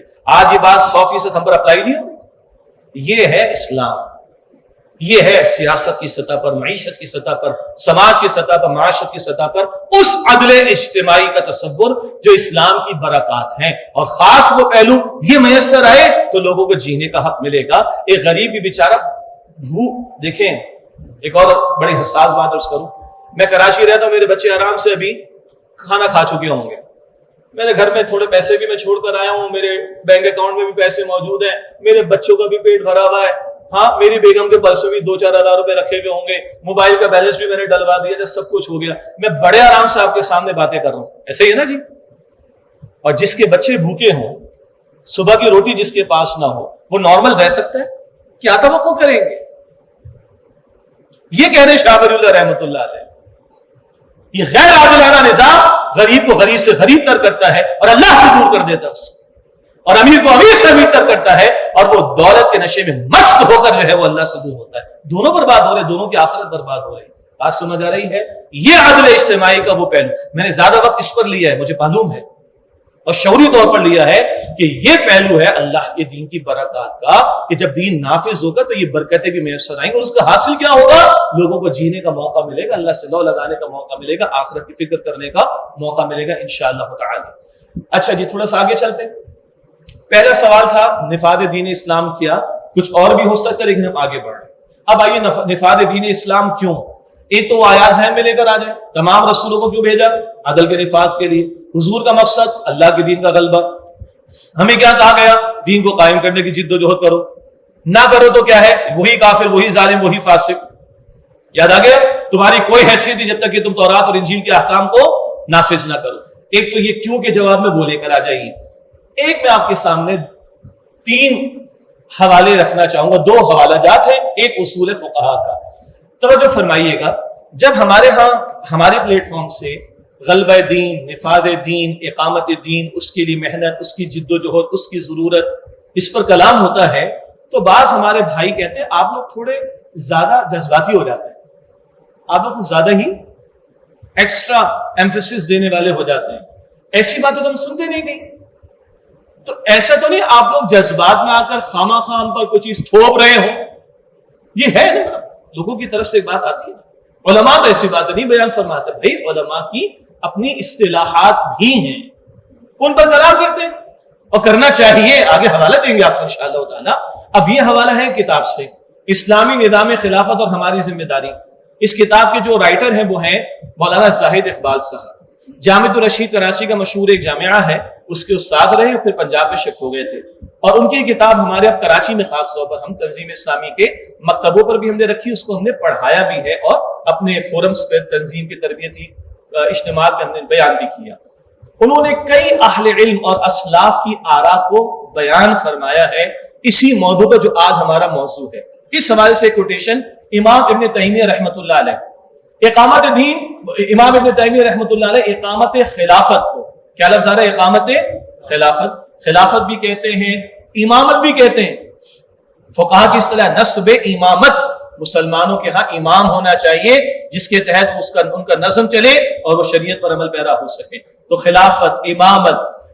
امام ابن تیمیہ رحمۃ اللہ علیہ اقامت دین کو فرائض دینیہ میں سے سب سے بڑا فریضہ قرار دیتے ہوئے لکھتے، یعنی یہ جان لینا ضروری ہے کہ لوگوں کے اجتماعی اور ریاستی معاملات کے لیے ولایت، ایک اور لفظ آیا، یعنی خلافت و حکومت دین اسلام کے فرائض میں سے ایک بڑا فریضہ ہے، بلکہ دین و دنیا کا قیام اس کے بغیر ممکن ہی نہیں۔ اگر خلافت کا نظام قائم نہیں ہوتا، مسلمانوں کا ایک امام جس کے نظم کے تحت وہ شریعت پر عمل کر سکے، اگر یہ نہیں ہوتا، اگر ولایت قائم نہیں ہوتی، مسلمانوں کے اجتماعی نظام قائم نہیں ہوتا وہ خلافت کی بنیاد پر، تو دین و دنیا کا قیام ممکن ہی نہیں ہے۔ یہ ابن تیمیہ رحمۃ اللہ علیہ کی کوٹیشن۔ اگلی کوٹیشن اسی کتاب میں ہے، حضرت شاہ ولی اللہ رحمۃ اللہ علیہ امام الہند کی، فرماتے ہیں خلافت عامہ وہ ریاست عامہ ہے جو نبی صلی اللہ علیہ وسلم کی نیابت کرتے ہوئے عملاً اقامت دین کے لیے حاصل ہوئی ہو۔ پہلے انبیاء ہی اللہ کے خلیفہ ہوتے تھے، نمائندے، اب ختم نبوت کے بعد خلافت بھی امت کے کاندھوں پر ہے۔ اس کو شاہ اللہ بیان فرما رہے رحمت اللہ علیہ، فرماتے خلافت عامہ وہ ریاست عامہ جو نبی صلی اللہ علیہ وآلہ وسلم کی نیابت کرتے ہوئے عملاً اقامت دین کے لیے حاصل ہوئی ہو، یعنی علوم دینیہ کا احیاء، ان کو زندہ کرنا، ارکان اسلام کی اقامت ہوئی، عبادات کا اہتمام، جہاد اور متعلقات جہاد کا قیام جیسے افواج کی ترتیب، مجاہدین کو وظائف دینا، مال غنیمت کی تقسیم، نظام قضاء کا قیام، عدالت، حدود کا اجرا، سزائیں، مظالم کو دور کرنا اور امر بالمعروف و نہی عن المنکر، یہ سارے کام اس خلافت کے بغیر ممکن نہیں ہے۔ اس جملے کو بھی ذہن میں بٹھا لیں تو اگلا ایک اصول سمجھنے میں آسانی ہو جائے گی۔ یہ سارے کام تبھی ہوں گے جب اجتماعی نظام خلافت کا قائم ہوگا۔ خلافت کے معنی جانشینی ہے، اور عرف شرع میں اس سے مراد ان امور کو عملاً قائم کرنا ہے جن کے قائم کرنے کے لیے پیغمبر صلی اللہ علیہ وسلم مبعوث ہوئے تھے۔ وہ کیا کام کرنے امت نے؟ وہ سارے جو حضور نے کیے صلی اللہ علیہ وسلم۔ حضور نے عبادات بھی دیں، اخلاقیات بھی سکھائے، معاملات بھی سکھائے، حضور نے دعوت کا کام بھی کیا، حضور نے تبلیغ کا کام بھی کیا، حضور نے قتال بھی کیا، حضور نے باطل سے بھی ٹکرائے جماعت کو تیار کر کے، حضور نے شریعت کے فیصلے نافذ کیے ہیں، سزاؤں کا نفاذ فرمایا ہے۔ اب اس سب کو کس نے انجام دینا ہے؟ امت نے، اور اس کے لیے خلافت عامہ اور اقامت دین، اس کی بات کر رہے ہیں شاہ ولی اللہ رحمۃ اللہ علیہ۔ یہ اگلا ایک اصول ہے فقہا کا، وہ بہت سارے اعتبارات سے اپلائی ہو سکتا ہے۔ فقہا فرماتے ہیں مقدمۃ الواجب واجبۃ، اس کا ترجمہ ہے کسی واجب، بریکٹ میں لکھا ہے فرض، ایک علمی مسئلہ سمجھ لیں یا ایک علمی تھوڑی سی تفصیل سمجھ لیں۔ ہم اکثر حضرات فقہ حنفی کے مطابق عمل کرتے ہیں، تو احناف کے ہاں فرض اور واجب میں تھوڑا فرق کیا جاتا ہے، دیگر فقہا کے فرض اور واجب ایک ہی بات مانی جاتی ہے، بس یہ خیال کر لیجئے گا۔ امام مالک، امام شافعی، امام احمد بن حنبل رحمۃ اللہ علیہ مجمعین، دیگر فقہا کے ہاں فرض واجب ایک ہی شمار ہوتا ہے، احناف کے فرض اور واجب میں تھوڑا سا باریک فرق کیا جاتا ہے۔ جیسے ہمیں پتا ہے کہ وتر کیا ہے جی، واجب ہے وتر کی نماز، اور 4 رکعت عشاء کی نماز میں کیا ہے؟ فرض ہے، یہ ذہن میں رکھیے گا، ورنہ عمومی اعتبار سے برابر ہی مانا جاتا ہے۔ کسی واجب یعنی فرض کے ادا کرنے کی شرط بھی واجب یعنی فرض ہوتی ہے۔ مثال لے لیں، نماز کیا ہے جی؟ فرض۔ وضو کیا ہے؟ ماشاءاللہ کچھ لوگوں نے ڈائریکٹ کہا فرض، گننے کے لیے کہتے ہیں کہ شرط، نماز سے پہلے کے فرائض کو شرائط کہتے ہیں، نماز کے اندر کے فرائض کو فرائض کہتے ہیں، بات ایک ہی ہے۔ اگر وضو نہیں تو نماز نہیں، تو نماز کے لیے وضو شرط ہے، تو نماز فرض، تو اس کی شرط بھی فرض۔ کلیئر ہو گئی بات؟ اگر وضو نہیں تو میں نماز ادا نہیں کر سکتا۔ اللہ کہتا ہے شریعت کی سزاؤں کو نافذ کرو، یہ فرائض میں ہے نا، احکام کے درجے میں جی۔ اللہ کہتا ہے نماز قائم کرو، ریاست کی سطح کی بات کرو، زکات کی وصولی کا معاملہ، یہ فرائض ہے نا، اس طرح اور احکام۔ یہ آپ اور میں اکیلے کر ہی نہیں سکتے جب تک کہ اجتماعی نظم مسلمانوں کا قائم نہ ہو، وہی نظام خلافت، وہی اقامت دین، وہی نفاذ دین، جو چاہے الفاظ استعمال کر لیں۔ تو اگر یہ بہت سارے احکامات جو فرائض ہیں، ان پر عمل کرنے کے لیے وہ شرط ہے، تو وہ قائم کرنا بھی کیا ہوگا؟ بولیے جی، بس اتنی سی بات سمجھ۔ تو یہ ہے مقدمۃ الواجب واجبۃ، کسی واجب یعنی فرض کے ادا کرنے کی شرط بھی واجب یعنی فرض ہوتی ہے۔ تو بہت سارے احکامات کی امپلیمنٹیشن کے لیے، نافذ کرنے کے لیے، وہ نظام خلافت کا قائم ہونا، وہ غلبہ دین کا ہونا، وہ نفاذ دین کا ہونا، وہ اقامت دین کا ہونا، یہ شرط ہے، تو وہ بھی فرض قرار پائے گا، اس کی جد و جہد بھی فرض قرار پائے گی۔ یہ ہے جو بات اس میں ہم نے سمجھی ہے۔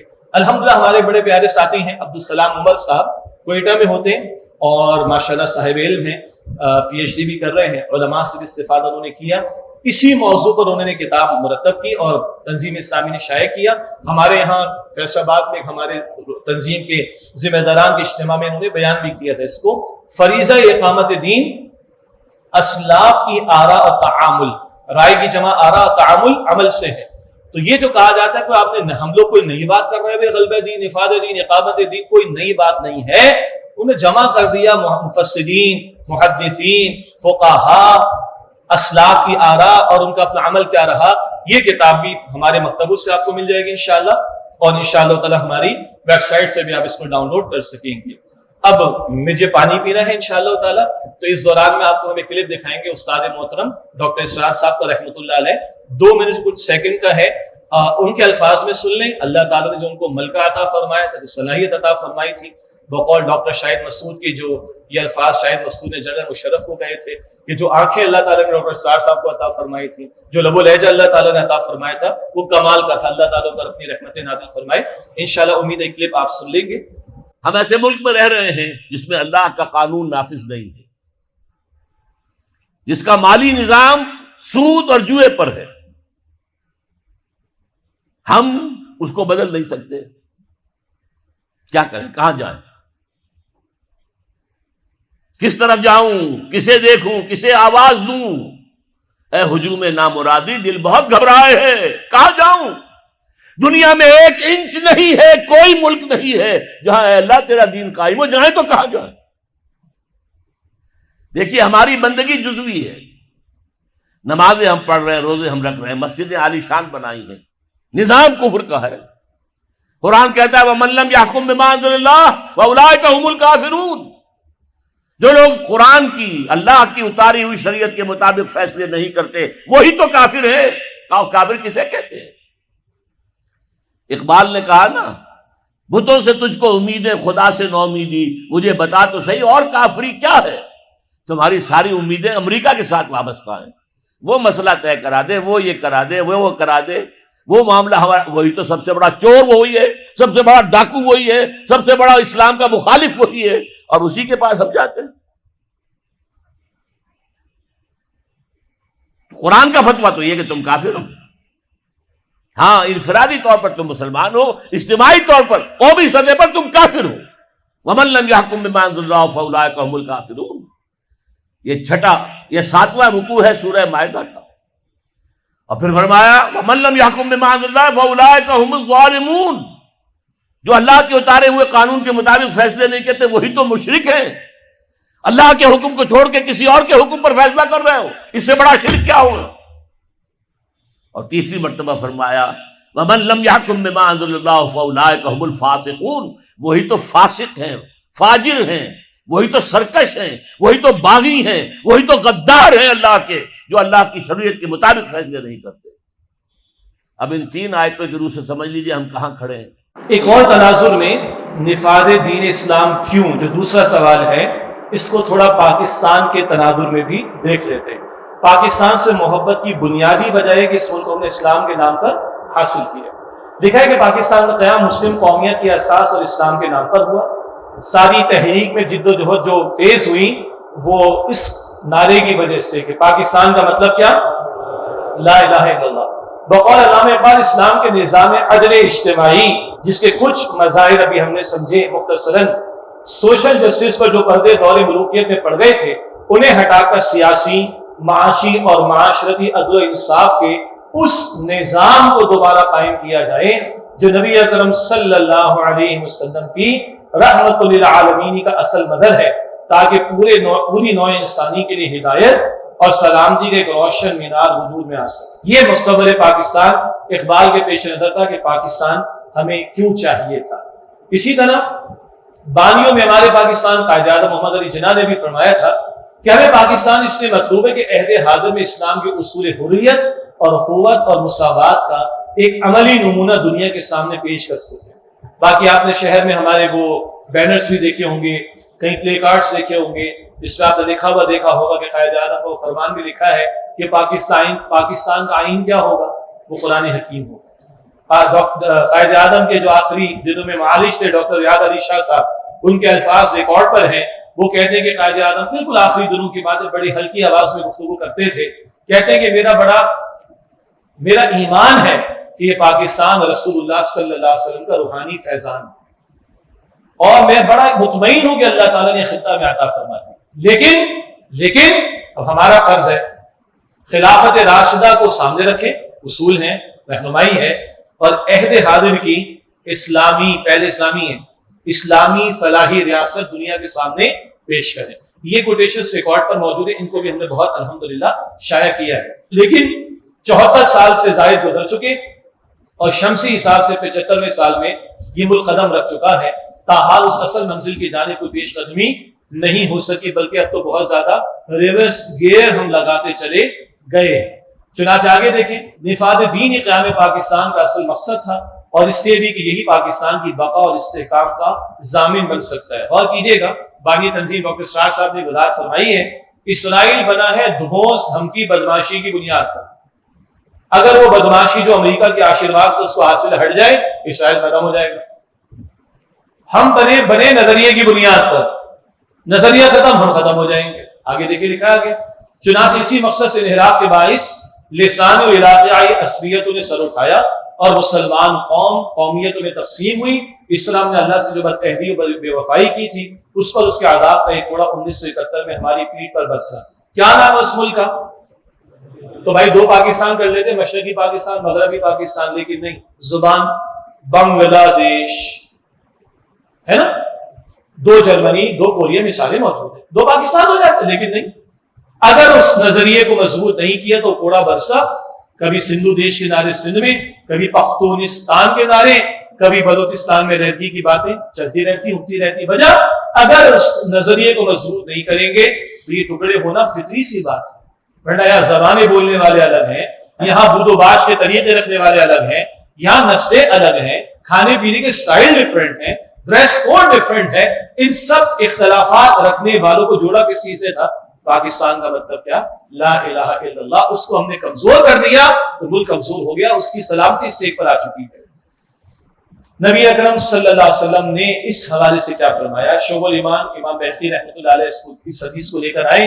اللہ کے نبی علیہ السلام نے فرمایا، جب کسی قوم کے حکمران اللہ کی نازل کردہ شریعت کے مطابق فیصلے نہ کرے تو اللہ تعالیٰ اس قوم پر ایسے دشمن مسلط کر دیتا ہے جو ان کے ہاتھوں سے رسائی چھین لیتے ہیں، اور جب کسی قوم کے حکمران کتاب اللہ اور سنت رسول علیہ السلام کو معطل کر دیتے تو اللہ تعالیٰ اس قوم کے لوگوں کے درمیان خانہ جنگی پیدا کر دیتا ہے۔ دو سزائیں، بیرونی لوگ مسلط ہوں گے اور اندرونی طور پر خانہ جنگی ہوگی۔ ذرا دیکھیں، یہ دونوں سزائیں پاکستان میں آنکھوں سے دیکھی جا سکتی۔ ہم پر اندرونی اور بیرونی دشمن مسلط کر دیے گئے جو ہمارے وسائل کو لوٹ رہے، غیر ملکی ایجنسیاں ہمارے خلاف سازشیں اور قتل و غارت گری کر رہی ہیں۔ نیوزی لینڈ کی ٹیم واپس چلی گئی، ہاں MI6 والوں نے ان کو کہا تھا، یہ رپورٹ آ رہی تھی۔ برطانیہ نے کہا نیوزی لینڈ کو کہ اپنی ٹیم کو واپس بلوا لو، خطرہ یہ لگ رہا ہے کہ کچھ ارادے ہیں پاکستان پھر گڑبڑ کروانے کا، اور جاتا امریکہ ظاہری بات ہے کہیں نہ کہیں ملبہ کچرا تو پھینک کر جانے کی کوشش کرے گا۔ اتنا تو اپڈیٹ ہمیں رہنا چاہیے نا کہ نیوزی لینڈ کی ٹیم تماشائی آ کر کھڑے ہو گئے اور کہا جا رہا ہے جی ان کو کھیلنے کی اجازت نہیں، اور چارٹر تیاروں کا آ کر کھڑا ہو گیا اور وہ واپس غالباً شاید فلائی بیک کر چکے ہوں گے موسٹ پروبیبلی۔ یہ حالت ہے ہمارے ساتھ۔ دوسری طرف مسلمان کا گلا کاٹ رہے، معاشرتی سطح پر بے حیائی، فحاشی، عریانی، ریپ اور زنا کاری کا شیطانی کھیل معمولات کا حصہ بنتا جا رہا ہے۔ اللہ تعالیٰ ہمیں معاف رکھے، آج اس قدر بے حسی ہے، کوئی اردو اخبار اٹھا لے اس کا کوارٹر پیج آپ کو زنا یا ریپ یا جنسی تشدد اور زیادتی کی خبروں پر مشتمل ملے۔ ہاں یا نا؟ کچھ نہیں ہو رہا ہمیں، کچھ نہیں ہو رہا ہمیں، ہم کہاں کھڑے آ جاتے ہیں۔ یہ سب کچھ ہمارے ظلم کی سزا ہے کہ ہم نے قرآن و سنت کو نافذ کرنے کے بجائے معطل کر رکھا ہے۔ تیسرا نافذ سوال، یہ اہم ترین ہے کہ نفاذ دین اسلام کیسے؟ ایسا تو نہیں ہوگا کہ آج قرآن اکیڈمی کی اس مسجد میں یہ تقریر مکمل ہو جائے، آپ کہاں جی ماشاءاللہ بیان بھی ہو گیا، کچھ لٹریچر بھی مل جائے گا اور ہم رات کو دعا کریں گے صبح اسلام نافذ ہو جائے گا۔ ایسا نہیں میرے بھائی، اس پوری کائنات میں سب سے بڑھ کر دعائیں قبول ہوتی تھیں اور ہوتی ہیں محمد مصطفیٰ صلی اللہ علیہ وسلم، لیکن صرف دعاؤں سے تو نہیں ہوا۔ ٹھیک، اس پر آگے ابھی ہم کلام کریں گے انشاءاللہ تعالی۔ عملی منہاج میتھڈالوجی، طریقہ کار، کیسے ہوگا یہ کام؟ ایک بات یہاں نہیں ہے، وہ میں ایڈ کر رہا ہوں، باقی 4 باتیں آئیں گی انشاءاللہ تعالی، تو کل 5 ہوں گی، 5ویں پر ہم تھوڑی سی بات اور کر لیں گے انشاءاللہ۔ ایک تصور ہے کہ بھائی بس لوگوں کا تزکیہ ہو جائے، لوگوں کو انفرادی اصلاح ہو جائے، لوگ انفرادی سطح پر پاکیزہ ہو جائے، دین غالب ہو جائے گا۔ یہ بات اپیرنٹلی بہت اچھی ہے کہ لوگوں کا انفرادی تزکیہ ہو جائے، ان کے انفرادی اعمال درست ہو جائیں تو دین غالب ہو جائے گا۔ بھائی اللہ کے رسول علیہ السلام سے بڑھ کر کوئی مزکی ہو سکتا ہے تزکیہ کرنے والا؟ اللہ کے رسول علیہ السلام سے بڑھ کر کوئی مربی ہو سکتا ہے تربیت کرنے والا؟ نہیں نا۔ تو اللہ کے رسول علیہ السلام نے تو بہت کچھ کیا، آگے بھی ذکر آ جائے گا انشاءاللہ تعالی۔ تو ایک تصور یہ ہے تزکیہ ہو جائے بس لوگوں کا، انفرادی اعمال لوگوں کے درست ہو جائیں، انفرادی سطح پر لوگوں کو پاک صاف ستھرا کر دیا جائے، بس اتنا ہی ہمارا کام ہے۔ نہیں، دوسرا تصور یہ بھی بڑا معروف ہے کہ دعوت اور تبلیغ کا کام کرتے رہیں، جو کہ کرنے والا کام ہے، کوئی شک نہیں، یہ کرنے والا کام ہے، کوئی شک نہیں، مگر یہ کہنا کہ بس دعوت کا کام کر لیں دین غالب ہو جائے گا، قطعاً اس سے ممکن نہیں، ورنہ نبی اکرم صلی اللہ علیہ وسلم کو تلوار نہ اٹھانا پڑتی۔ کیا خیال ہے اس پوری کائنات میں سب سے مقدس ترین خون کس کا ہے؟ محمد مصطفیٰ کا صلی اللہ علیہ وسلم۔ کیا طائف میں بہتا وہ خون؟ احد کے میدان میں بہتا وہ خون؟ اور اللہ بہنے دیتا؟ بڑی عجیب حساس بات ہے۔ اللہ قادر ہے نا ہر شے، علی کل شیء قدیر ہے، اللہ نے تو بہنے دیا ہے، اللہ نے دونوں جگہ بہنے دیا ہے۔ کل ہم جیسا کوئی ناہنجار کھڑا ہو کر یہ نہ کہ بڑا مشکل ہے جی کیسے دین کا کام کرے۔ بعد از خدا بزرگ تو یہ قصہ مختصر صلی اللہ علیہ وسلم، ان کا یہ معاملہ ہوا ہے۔ تو یہ کہنا کہ بس دعوت کا کام کر لو بھائی تو دین غالب ہو جائے گا، نافذ ہو جائے گا، تو حضور تلوار نہ اٹھاتے صلی اللہ علیہ وسلم۔ اور 259 صحابہ کی جانیں دیتے اللہ کے نام، ایک ایک صحابی کتنا قیمتی۔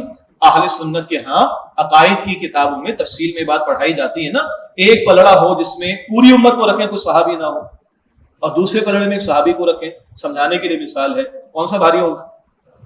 وہ چاہے ادنا صحابی کیوں نہ ہو، حضور کی صحبت میں سبحان اللہ، اللہ حالت ایمان میں اللہ اکبر کبیر۔ 259 جانے دیتے اللہ کے نام میں، نہیں ہو سکتا تھا یہ، لیکن تلوار اٹھائی حضور نے، صحابہ پیش کیے اللہ کے نام صلی اللہ علیہ وسلم۔ تیسرا ایک معروف طریقہ ہے انتخابی سیاست کا راستہ، لکھا ہے کسی سیاسی اور انتخابی عمل کے ذریعے ممکن نہیں۔ یہ بڑے ہم دیانتداری کے ساتھ اس نتیجے پر پہنچے ہیں، گو کہ ہماری مجلس میں، ہماری محافل میں ہمارے وہ بھائی بھی تشریف لاتے ہیں جو بعض مذہبی یا دینی سیاسی جماعتوں سے تعلق رکھتے ہیں، ان کے اخلاص پر ہمیں کوئی شبہ نہیں، مگر آگے لکھا ہے کہ سیاسی اور انتخابی عمل کے ذریعے کسی قائم شدہ نظام کو بہتر طور پر چلایا جا سکتا ہے، تبدیل نہیں کیا جا سکتا۔ چلتا ہوا نظام چلتا رہے گا، تبدیل نہیں ہوگا، اور تبدیلی کہنے والے بھی کیا کر رہے ہیں وہ آپ کے ہمارے سامنے، چہرے بدلنے نظام۔ اور آگے پھر مزید لکھا ہے، پھر 74 برس کی تاریخ بھی اس حوالے سے گواہ ہے، سب سے زیادہ ہماری دینی مذہبی سیاسی جماعتوں کو سیٹیں ملی جنرل مشرف کے دور میں، سب ایک پلیٹ فارم پر آ گئے۔ تو تنظیم اسلامی کے اس وقت بانی محترم امیر تھے ڈاکٹر اسرار صاحب رحمۃ اللہ علیہ، انہوں نے بھی کہا کہ چلو سب لوگ ایک جگہ، ورنہ کیا ہے جی یہ جمعیت اہل حدیث، یہ جمعیت علماء اسلام، یہ جمعیت علماء پاکستان، یہ اہل الحدیث ووٹ بڑھ گئے، یہ دیوبندی ووٹ بڑھ گئے، یہ بریلوی ووٹ، ایسے ہی چلتا ہے نا بھائی۔ لیکن چلو سب ایک جگہ جمع ہو گئے تو کچھ ہم ان کی تائید کر دے۔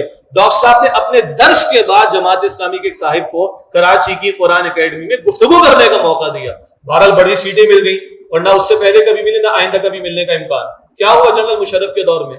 جتنا بڑا ریورس گیئر وہاں لگا شاید پہلے کبھی نہیں لگا۔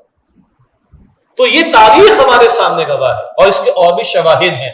جماعت اسلامی اور جمعیت علماء اسلام کے بعض حضرات سے جو علماء بھی ہیں، اہل علم بھی ہیں، بہرحال اب ذمہ داری ہے میرے پاس، تو ملاقاتیں بھی ہوتی ہیں، اور ان سے جب انفرادی ملاقاتیں ہوئی تو ان میں سے بھی بعض حضرات، نام ہم کسی کا نہیں لیتے، انہوں نے بھی کہا کہ بھائی بات ٹھیک ہے، اور ایک بہت بڑی شخصیت، ان کا انتقال ہو گیا، اللہ ان کے درجات کو بلند فرمائے، ان کی مغفرت فرمائے، بہت پیارے صاحب تھے۔ تو انہوں نے کہا بھائی ہمیں بھی ڈاکٹر اسرار صاحب کی جو تجویز اس کو دیکھ لینا چاہیے، میں نام نہیں بتا رہا، ٹھیک ہے جی، اصولی بات آپ کے سامنے رکھ رہا ہوں۔ یہ جناب تیسری بات ہو گئی کہ انتخابی سیاست کے راستے سے بھی ہمارے ملک کی تاریخ بھی گواہ ہے، اور اب تو حالات اس نہج پر ہے کہ اس راستے سے بھی ہوتا ہوا محسوس نہیں ہوتا۔ چوتھا راستہ ہے قتال کا، اور ادھر دیکھیے گا، قتال تو فرض ہے بھائی، قتال کیا ہے؟ ہاں بہت توجہ فرمائیے گا، دلیل اس طرح بھی آتے ہیں، میں اس کا آگے جواب دے رہا ہوں۔ میں دیکھو قرآن میں لکھا ہے نا اقیموا الصلاۃ، نماز فرض ہے، ہمارا جواب ہوتا ہے وآتوا الزکاۃ، زکات بھی فرض ہے، تو وہ کہتے ہیں قتال بھی فرض ہے، ہم کہتے ہیں بالکل فرض ہے بھائی، شرائط پوری ہوں گی تو قتال بھی فرض ہوگا۔ نماز فرض ہے 4 سال کے بچے پر فرض ہے نہیں، فرض کب ہوگی؟ جب بالغ ہوگا۔ زکات فرض ہے ہر ایک پر فرض ہے، ہر دن فرض ہے، ہر مہینے فرض ہے، شرعی تو ہر مہینے لیتے بھائی، نہیں سال میں شرائط ہے نا۔ اسی طرح قتال فرض ہے، شرائط پوری ہوں گی تو فرض ہو جائے۔ آج ہم کہاں رہے، لکھا ہے آگے، قتال کا راستہ مسلم ممالک میں فی زمانہ موضوع نہیں ہے، مسلم حکمرانوں کے خلاف مسلح بغاوت کے لیے فقہا کی کڑی شرائط ہے، اور وہ کڑی شرائط میں یہ بھی ہے کہ حکمراں کھلم کھلا کفر کی دعوت دے رہے ہوں، شریعت کو نافذ نہ کر رہے ہوں، اور جو غلبہ، جو ایک گروہ اٹھنا چاہے، خروج، مسئلہ خروج کو کہا، اس کو کہا کرتے ہیں، ان کو غالب حد تک یہ امکان نظر آ جائے کہ ان کو اوور تھرو کر کے غالب آ جائیں گے، تب تو امکان کچھ بنتا ہے. لیکن آج معاملہ یہ ہے کہ سامنے حکمراں ہیں، ان کی اسٹینڈنگ آرمیز بھی ہیں، ان کے پاس ایٹم بم تک موجود ہے. عوام کے پاس جی فیصل آباد میں میکسیمم کیا آپ لوگوں کے پاس؟ کراچی والوں کے پاس AK-47 ہے، راکٹ لانچر تو نہیں ہے، اور وہ چھوٹی موٹی جو ہوتی ہیں پتہ ہے سب کو. جی عوام تقریباً نہتے ہیں، اور سامنے بالکل جو ہے وہ اسٹینڈنگ آرمیز وغیرہ سب کھڑی. اور اس سے بڑھ کر ہمارے سامنے تو کلمہ پڑھنے والے مسلمان ہیں، افراد بھی ان کی مسلمان ہیں. تو کیا ان کی گردن اڑائی جا سکتی ہے؟ یہ ہے مسئلہ. حضور کے سامنے مشرکین کفار گردن اڑائی گئی صلی اللہ علیہ وسلم. ہمیں مسلمان معاشرے میں کام کرنا ہے. تو فقہاء نے شرائع متعین کی، مسئلہ خروج تفصیل ہے اس میں، وہ موضوع نہیں ہے اس وقت ہمارے ان مسلم معاشروں کے اندر. اب کیا راستہ بچتا ہے؟ ایک لفظ تحریک، تھوڑا سا میں آپ کو پڑھ کر عرض کر رہا ہوں، پھر ایک کوٹیشن بڑا قیمتی آئے گا مکتبہ دیوبند کے علماء کا ایک کنسنسس، اور ایک ویڈیو کلپ آئے گا مفتی تقی عثمانی صاحب کا انشاءاللہ، اور ایک کلپ آئے گا بانی تنظیم اسلامی ڈاکٹر اسرار صاحب کا رحمۃ اللہ علیہ. میری کوشش ہے کہ میں اگلے 15-16 منٹ میں بات بالکل مکمل کر لوں. اجازت ہے آپ لوگوں کی طرف سے؟ جزاکم اللہ خیر. جناب اگلا لکھا ہے، چنانچہ نفاذ دین اسلام کے لیے ایک ایسی انقلابی جماعت ضروری ہے جس کے وابستگان پہلے اپنی ذات اور اپنے دائرۂ اختیار خصوصاً اپنے گھر میں احکام شریعت کو نافذ کریں. یہ سب سے کڑا اور مشکل مرحلہ ہے. میں 22 کروڑ پر نعرے لگا رہا ہوں کہ شریعت نافذ ہو، اور میرے اس وجود پر اللہ کا حکم نافذ نہیں ہو رہا، تو مجھے اپنے اندر جھانکنا چاہیے. لما تقولون ما لا تفعلون. اور اللہ کا دین بڑا پاکیزہ دین ہے. اللہ کے دین کی جد و جہد بھی بڑی پاکیزہ جد و جہد ہے. اس جد و جہد کے لیے افراد کیسے چاہیے بھائی؟ پاکیزہ چاہیے نا. ناپاک قسم کے لوگ، گنہگار قسم کے لوگ، سرکش قسم کے لوگ، کبھی گناہ ہو جائے الگ بات ہے، توبہ کرے گا. ایک ہے رخ زندگی سرکشی والا، تو سرکشوں کے لیے اللہ کی مدد کا وعدہ نہیں. ان اللہ مع الذین اتقوا، قرآن کہتا ہے سورۃ نحل میں کہ اللہ تعالیٰ کی مدد کن کے ساتھ ہے؟ تقویٰ کی روش اختیار کرنے والوں کے ساتھ. یہ مشکل کام ہے لیکن یہ کرنے والا کام ہے. چنانچہ پہلے اپنی ذات اور اپنے دائرۂ اختیار خصوصاً اپنے گھر میں احکام شریعت کو نافذ کریں، اور پھر ایک بنیاد مرصوص کی صورت اختیار کر کے منظم انداز میں تن من دھن قربان کرنے کے لیے تیار ہو، اور نفاذ شریعت کے لیے بھرپور تحریک برپا کریں. تحریک کی کچھ مثالیں پاکستان میں دیکھیں. پاکستان تحریک سے لے آئے، جانے دیں. ختم نبوت کی تحریک، قادیانیوں کو غیر مسلم قرار دیا گیا 1974، جانے دیں. بزرگ موجود ہیں، ان سے پوچھیے. تحریک تحفظ ناموس رسالت، پیپلز پارٹی کے دور میں ناموس رسالت کے تحفظ کے قانون میں تبدیلی کی جانے والی کوشش کو تمام مکاتب فکر کے لوگوں نے منظم ہو کر تحریک برپا کر کے روکا الحمدللہ. دو الگ سے مثالیں تھیں لیکن تحریک کی. اہل تشیع کی زکات سے استثناء لینے کی تحریک. 50,000 کم و بیش اہل تشیع جنرل ضیاء الرحمن صاحب کے سامنے کھڑے ہو گئے اور کہا کہ تمہیں زکات نہیں دیں گے بھائی، ہمارا جو بھی تصور ہے خمس کا، جو ہمارے مسائل ہیں فقہ جعفریہ اس کے مطابق دیں گے، تمہیں نہیں دیں گے. تو جنرل ضیاء الحق صاحب نے ان کو استثناء سننی، پتہ نہیں سن ہو کے بیٹھے. اور بزرگوں کو یاد ہوگا، نوجوان تو بات اس کے بعد پیدا ہوئے، جو مطلب میری مراد ہے کہ 80s کے بعد جو آخر میں جو پیدا ہوئے. اس زمانے میں کیا ہوتا تھا؟ سنی بھی لکھ کے دیتے بینک والوں کو، ہیں میں شیعہ ہوں، میری زکات نہ کاٹنا، انا للہ و انا الیہ راجعون. یاد آیا؟ یہ انہوں نے معاف کروائی تھی تحریک چلا. اور ہو سکتے ہیں یہاں کوئی وکیل ہمارے بھائی موجود ہو، ان کو تو اچھی طرح یاد ہوگا. چیف جسٹس افتخار چودھری صاحب کی بحالی وکلاء نے تحریک کے ذریعے کروائی تھی. کالے کوٹوں والوں نے ڈنڈے کھائے تھے، اور ڈاکٹر اسرار صاحب کہتے تھے ان لوگوں کی تحریک دیکھ کر میرا بھی خون گرم ہو رہا ہے کہ یہ اپنے چیف جسٹس کو، اب میں تشریح کر رہا ہوں، یہ اپنے چیف جسٹس کو بحال کرانے کے لیے سڑکوں پر آ رہے ہیں. ہم دین کے محبت کرنے کے دعوے دار، اللہ کی شریعت کے لیے بنانے کیوں نہیں آتے؟ کیا ہو گیا پھر؟ یہ میں ابھی تشریح کروں گا آپ کے ساتھ. چیف جسٹس کو بحال کرانے کے لیے آ گئے. ہم بجلی کے لیے، پانی کے لیے، گیس کے لیے سڑکوں پر آتے کہ نہیں آتے؟ سیلز ٹیکس کا ریٹ اگر گورنمنٹ بڑھاتی ہے کم کرانے کے لیے سڑکوں پر آتے کہ نہیں آتے؟ دکانیں بند کرتے کہ نہیں کرتے؟ ہڑتالیں کرتے کہ نہیں کرتے؟ اللہ کا دین سوتیلا ہے، لوارث ہے، یتیم ہے، کیا ہے آپ کا؟ اب آپ کہیں گے بھائی آپ کو زیادہ جذباتی ہو رہے ہیں. میں آپ کو مفتی تقی عثمانی صاحب کو دکھاتا ہوں انشاءاللہ. آپ ان کی جذباتیت کو دیکھیے گا، پھر انشاءاللہ تعالیٰ آپ مجھ سے اتفاق کریں گے. ابھی بس انشاءاللہ کمنگ سون. انقلاب کے لیے تصادم لازمی ہے، تو تحریک کا لفظ ذہن میں رکھیے گا، بھی آگے بھی آئے گا. اور اس کو بانی تنظیم اسلامی ڈاکٹر اسرار صاحب رحمۃ اللہ علیہ نے تفصیل سے بیان کیا ہے. ان کے 11 خطبات ہیں ایران کے انقلاب کے بعد کے خطابات جمعہ، اور تفسیر ہے اس میں 11 خطبات جمعہ کتابی شکل میں تفسیر ہے اس میں. اور دوسرا ان کے خطاب ہے رسول انقلاب کا طریق انقلاب صلی اللہ علیہ وسلم. اصول طریقہ منہج حضور کا لیں گے صلی اللہ علیہ وسلم.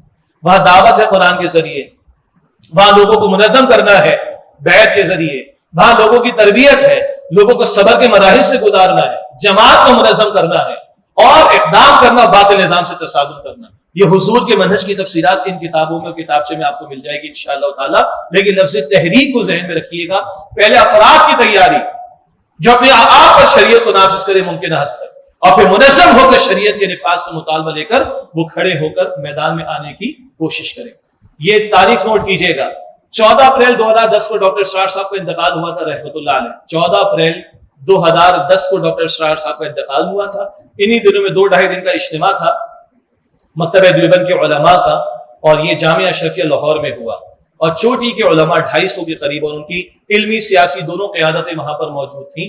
اور اس کا اعلامیہ ڈیکلیریشن علامہ زاہد راشدی صاحب نے تحریر کیا تھا، اور وہ چھپا بھی ہے. اس کے 3 حصے مختصراً میں آپ کے سامنے رکھتا ہوں.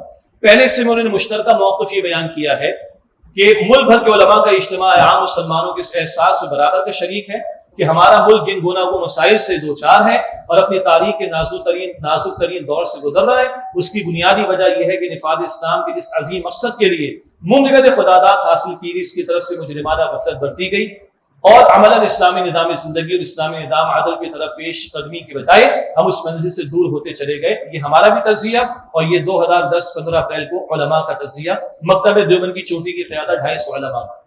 لہذا وقت کا اہم تقاضا ہے کہ پرامن ذرائع سے پوری نیک نیتی کے ساتھ ملک میں نفاذ شریعت کے اقدامات کیے جائیں. اس کے لیے اسلامی نظریاتی کونسل اور فیڈرل شریعت کورٹ کو فعال بنا کر ان کی سفارشات اور فیصلوں کے مطابق اپنے قانونی اور سرکاری نظام میں تبدیلیاں بلا داخل لائی جائیں، اور ملک سے کرپشن، بے روی، فحش اور یعنی ختم کرنے کے لیے مؤثر اقدامات کیے جائیں. شریعت کورٹ، فیڈرل شریعت کورٹ، اسلامی نظریاتی کونسل اچھے ادارے تھے. کیا کہا ہے میں نے آپ سے؟ ہاں، آپریٹو نہیں ہو سکے. اسلامی نظریاتی کونسل کی رپورٹیں کچھ میں نے بھی پڑھی، میرے آفس میں ہے تنظیم کے مرکز میں، مگر وہ سفارش پیش کر سکتے، اس سے آگے کچھ نہیں کر سکتے. اور اب انتہائی ادب کے ساتھ اکثر بھرتیاں سیاسی بنیادوں پر ہو رہی، سب نہیں، اکثر بھرتیاں. اور پچھلی جو اسلامی نظریاتی کونسل کی ٹیم تھی، ایک خاص نصاب قرآنی کے حوالے سے پورا 1 دن مجھے وہاں لگانے کا موقع ملا. اللہ کی پناہ، کیا وہاں ہوا اور کیا رپورٹ اخبار میں آئی تھی، میں خود نہ ہو تو میں کبھی نہ کہتا یہ بات.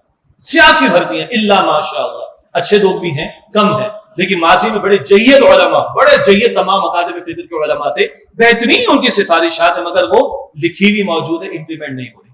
وفاقی شرعی عدالت کا معاملہ کیا ہے؟ ضیاء اللہ صاحب نے 81 میں بنائی اور ان پر پابندیاں لگا دی کہ دستور پر بات نہ کرنا اور آئینی قوانین پر بات نہ کرنا اور معاشی مسائل پر بات نہ کرنا.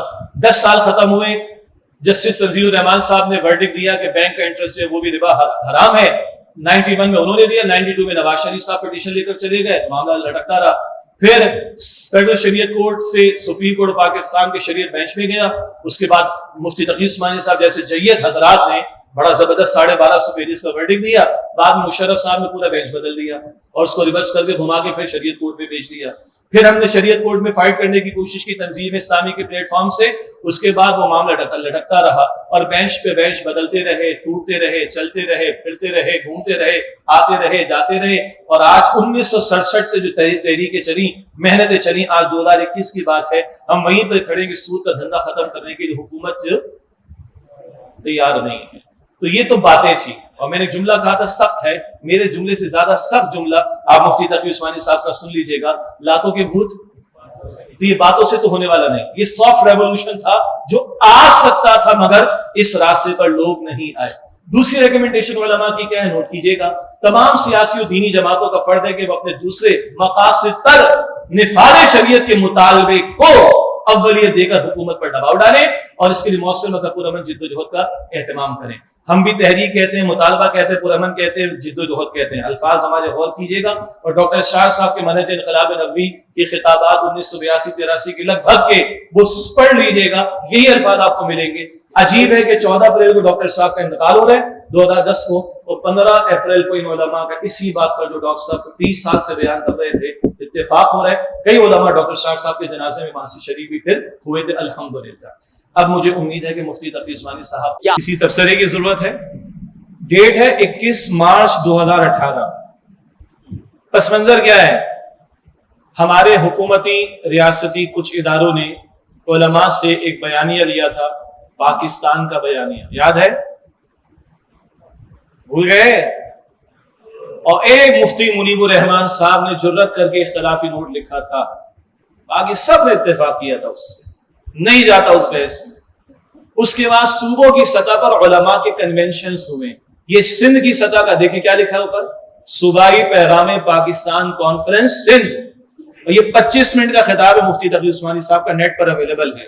میں نے آپ کو چند منٹ، 2 منٹ 2.5 منٹ دکھائے، زیادہ نہیں. تحریک کا لفظ سنا آپ نے؟ اور سامنے علماء بیٹھے. منکر کے خاتمے، ہم بھی کہتے ہیں سود کا خاتمہ کر دو، جوئے کا خاتمہ کر دو، بے حیائی کا خاتمہ کر دو. یہ منکرات کے خاتمے کے تقاضے میں بھی ایک حکمت ہے. توجہ فرمائیے گا. ہمارے معروف کی تعریف پر فرق ملے گا. ایک مکتبہ فکر فلاں عمل کو عقیدت کے ساتھ انجام دیتا ہے، دوسرا کہتا ہے یہ تو بدعت کر رہا ہے. ہاں جی، ایک مکتبہ فکر توحید کے دلائل کے انبار لگاتا ہے، دوسرا کہتا ہے گستاخی کر رہا ہے. ہاں کہ نہ؟ معروف پر اتفاق نہیں ملے گا، منکر پر اتفاق ملے گا. کیا مطلب؟ شراب سب کے ہاں حرام، جوا سب کے ہاں حرام، بے حیائی سب کے ہاں منع، وغیرہ وغیرہ. اس کو ہم کہہ رہے ہیں کہ ہم بھی یہ بات کہتے ہیں، ہم بھی منظم بات کرتے ہیں، پرامن بات کرتے ہیں، تحریک کی بات کرتے ہیں، مطالبے کی بات کرتے ہیں. تو ہم تو اللہ کا شکر ادا کر رہے ہیں کہ تنظیم اسلامی نے جو ان کے بانی نے رائے 1980-81 سے عام کرنا شروع کی، اللہ کا شکر ہے کہ ہمارے اہل علم بھی اسی سطح پر آ رہے ہیں. اب اسی بات کو ذرا ڈاکٹر اسرار صاحب سے سن لیجئے رحمت اللہ علیہ. اب ایک ہی راستہ رہ گیا، ایجیٹیشن. منظم، پیسفل، ڈسپلنڈ ایجیٹیشن، عوامی تحریک جو توڑ پھوڑ نہ کرے، نہ کسی ٹریفک لائٹ کو توڑے، نہ کسی بس کو جلائے. بس کسی کے باپ کی نہیں ہے، اس قوم کی ہے بھائی. جلا رہے ہو کس کو؟ اپنے پاؤں پر کلہاڑی مار رہے.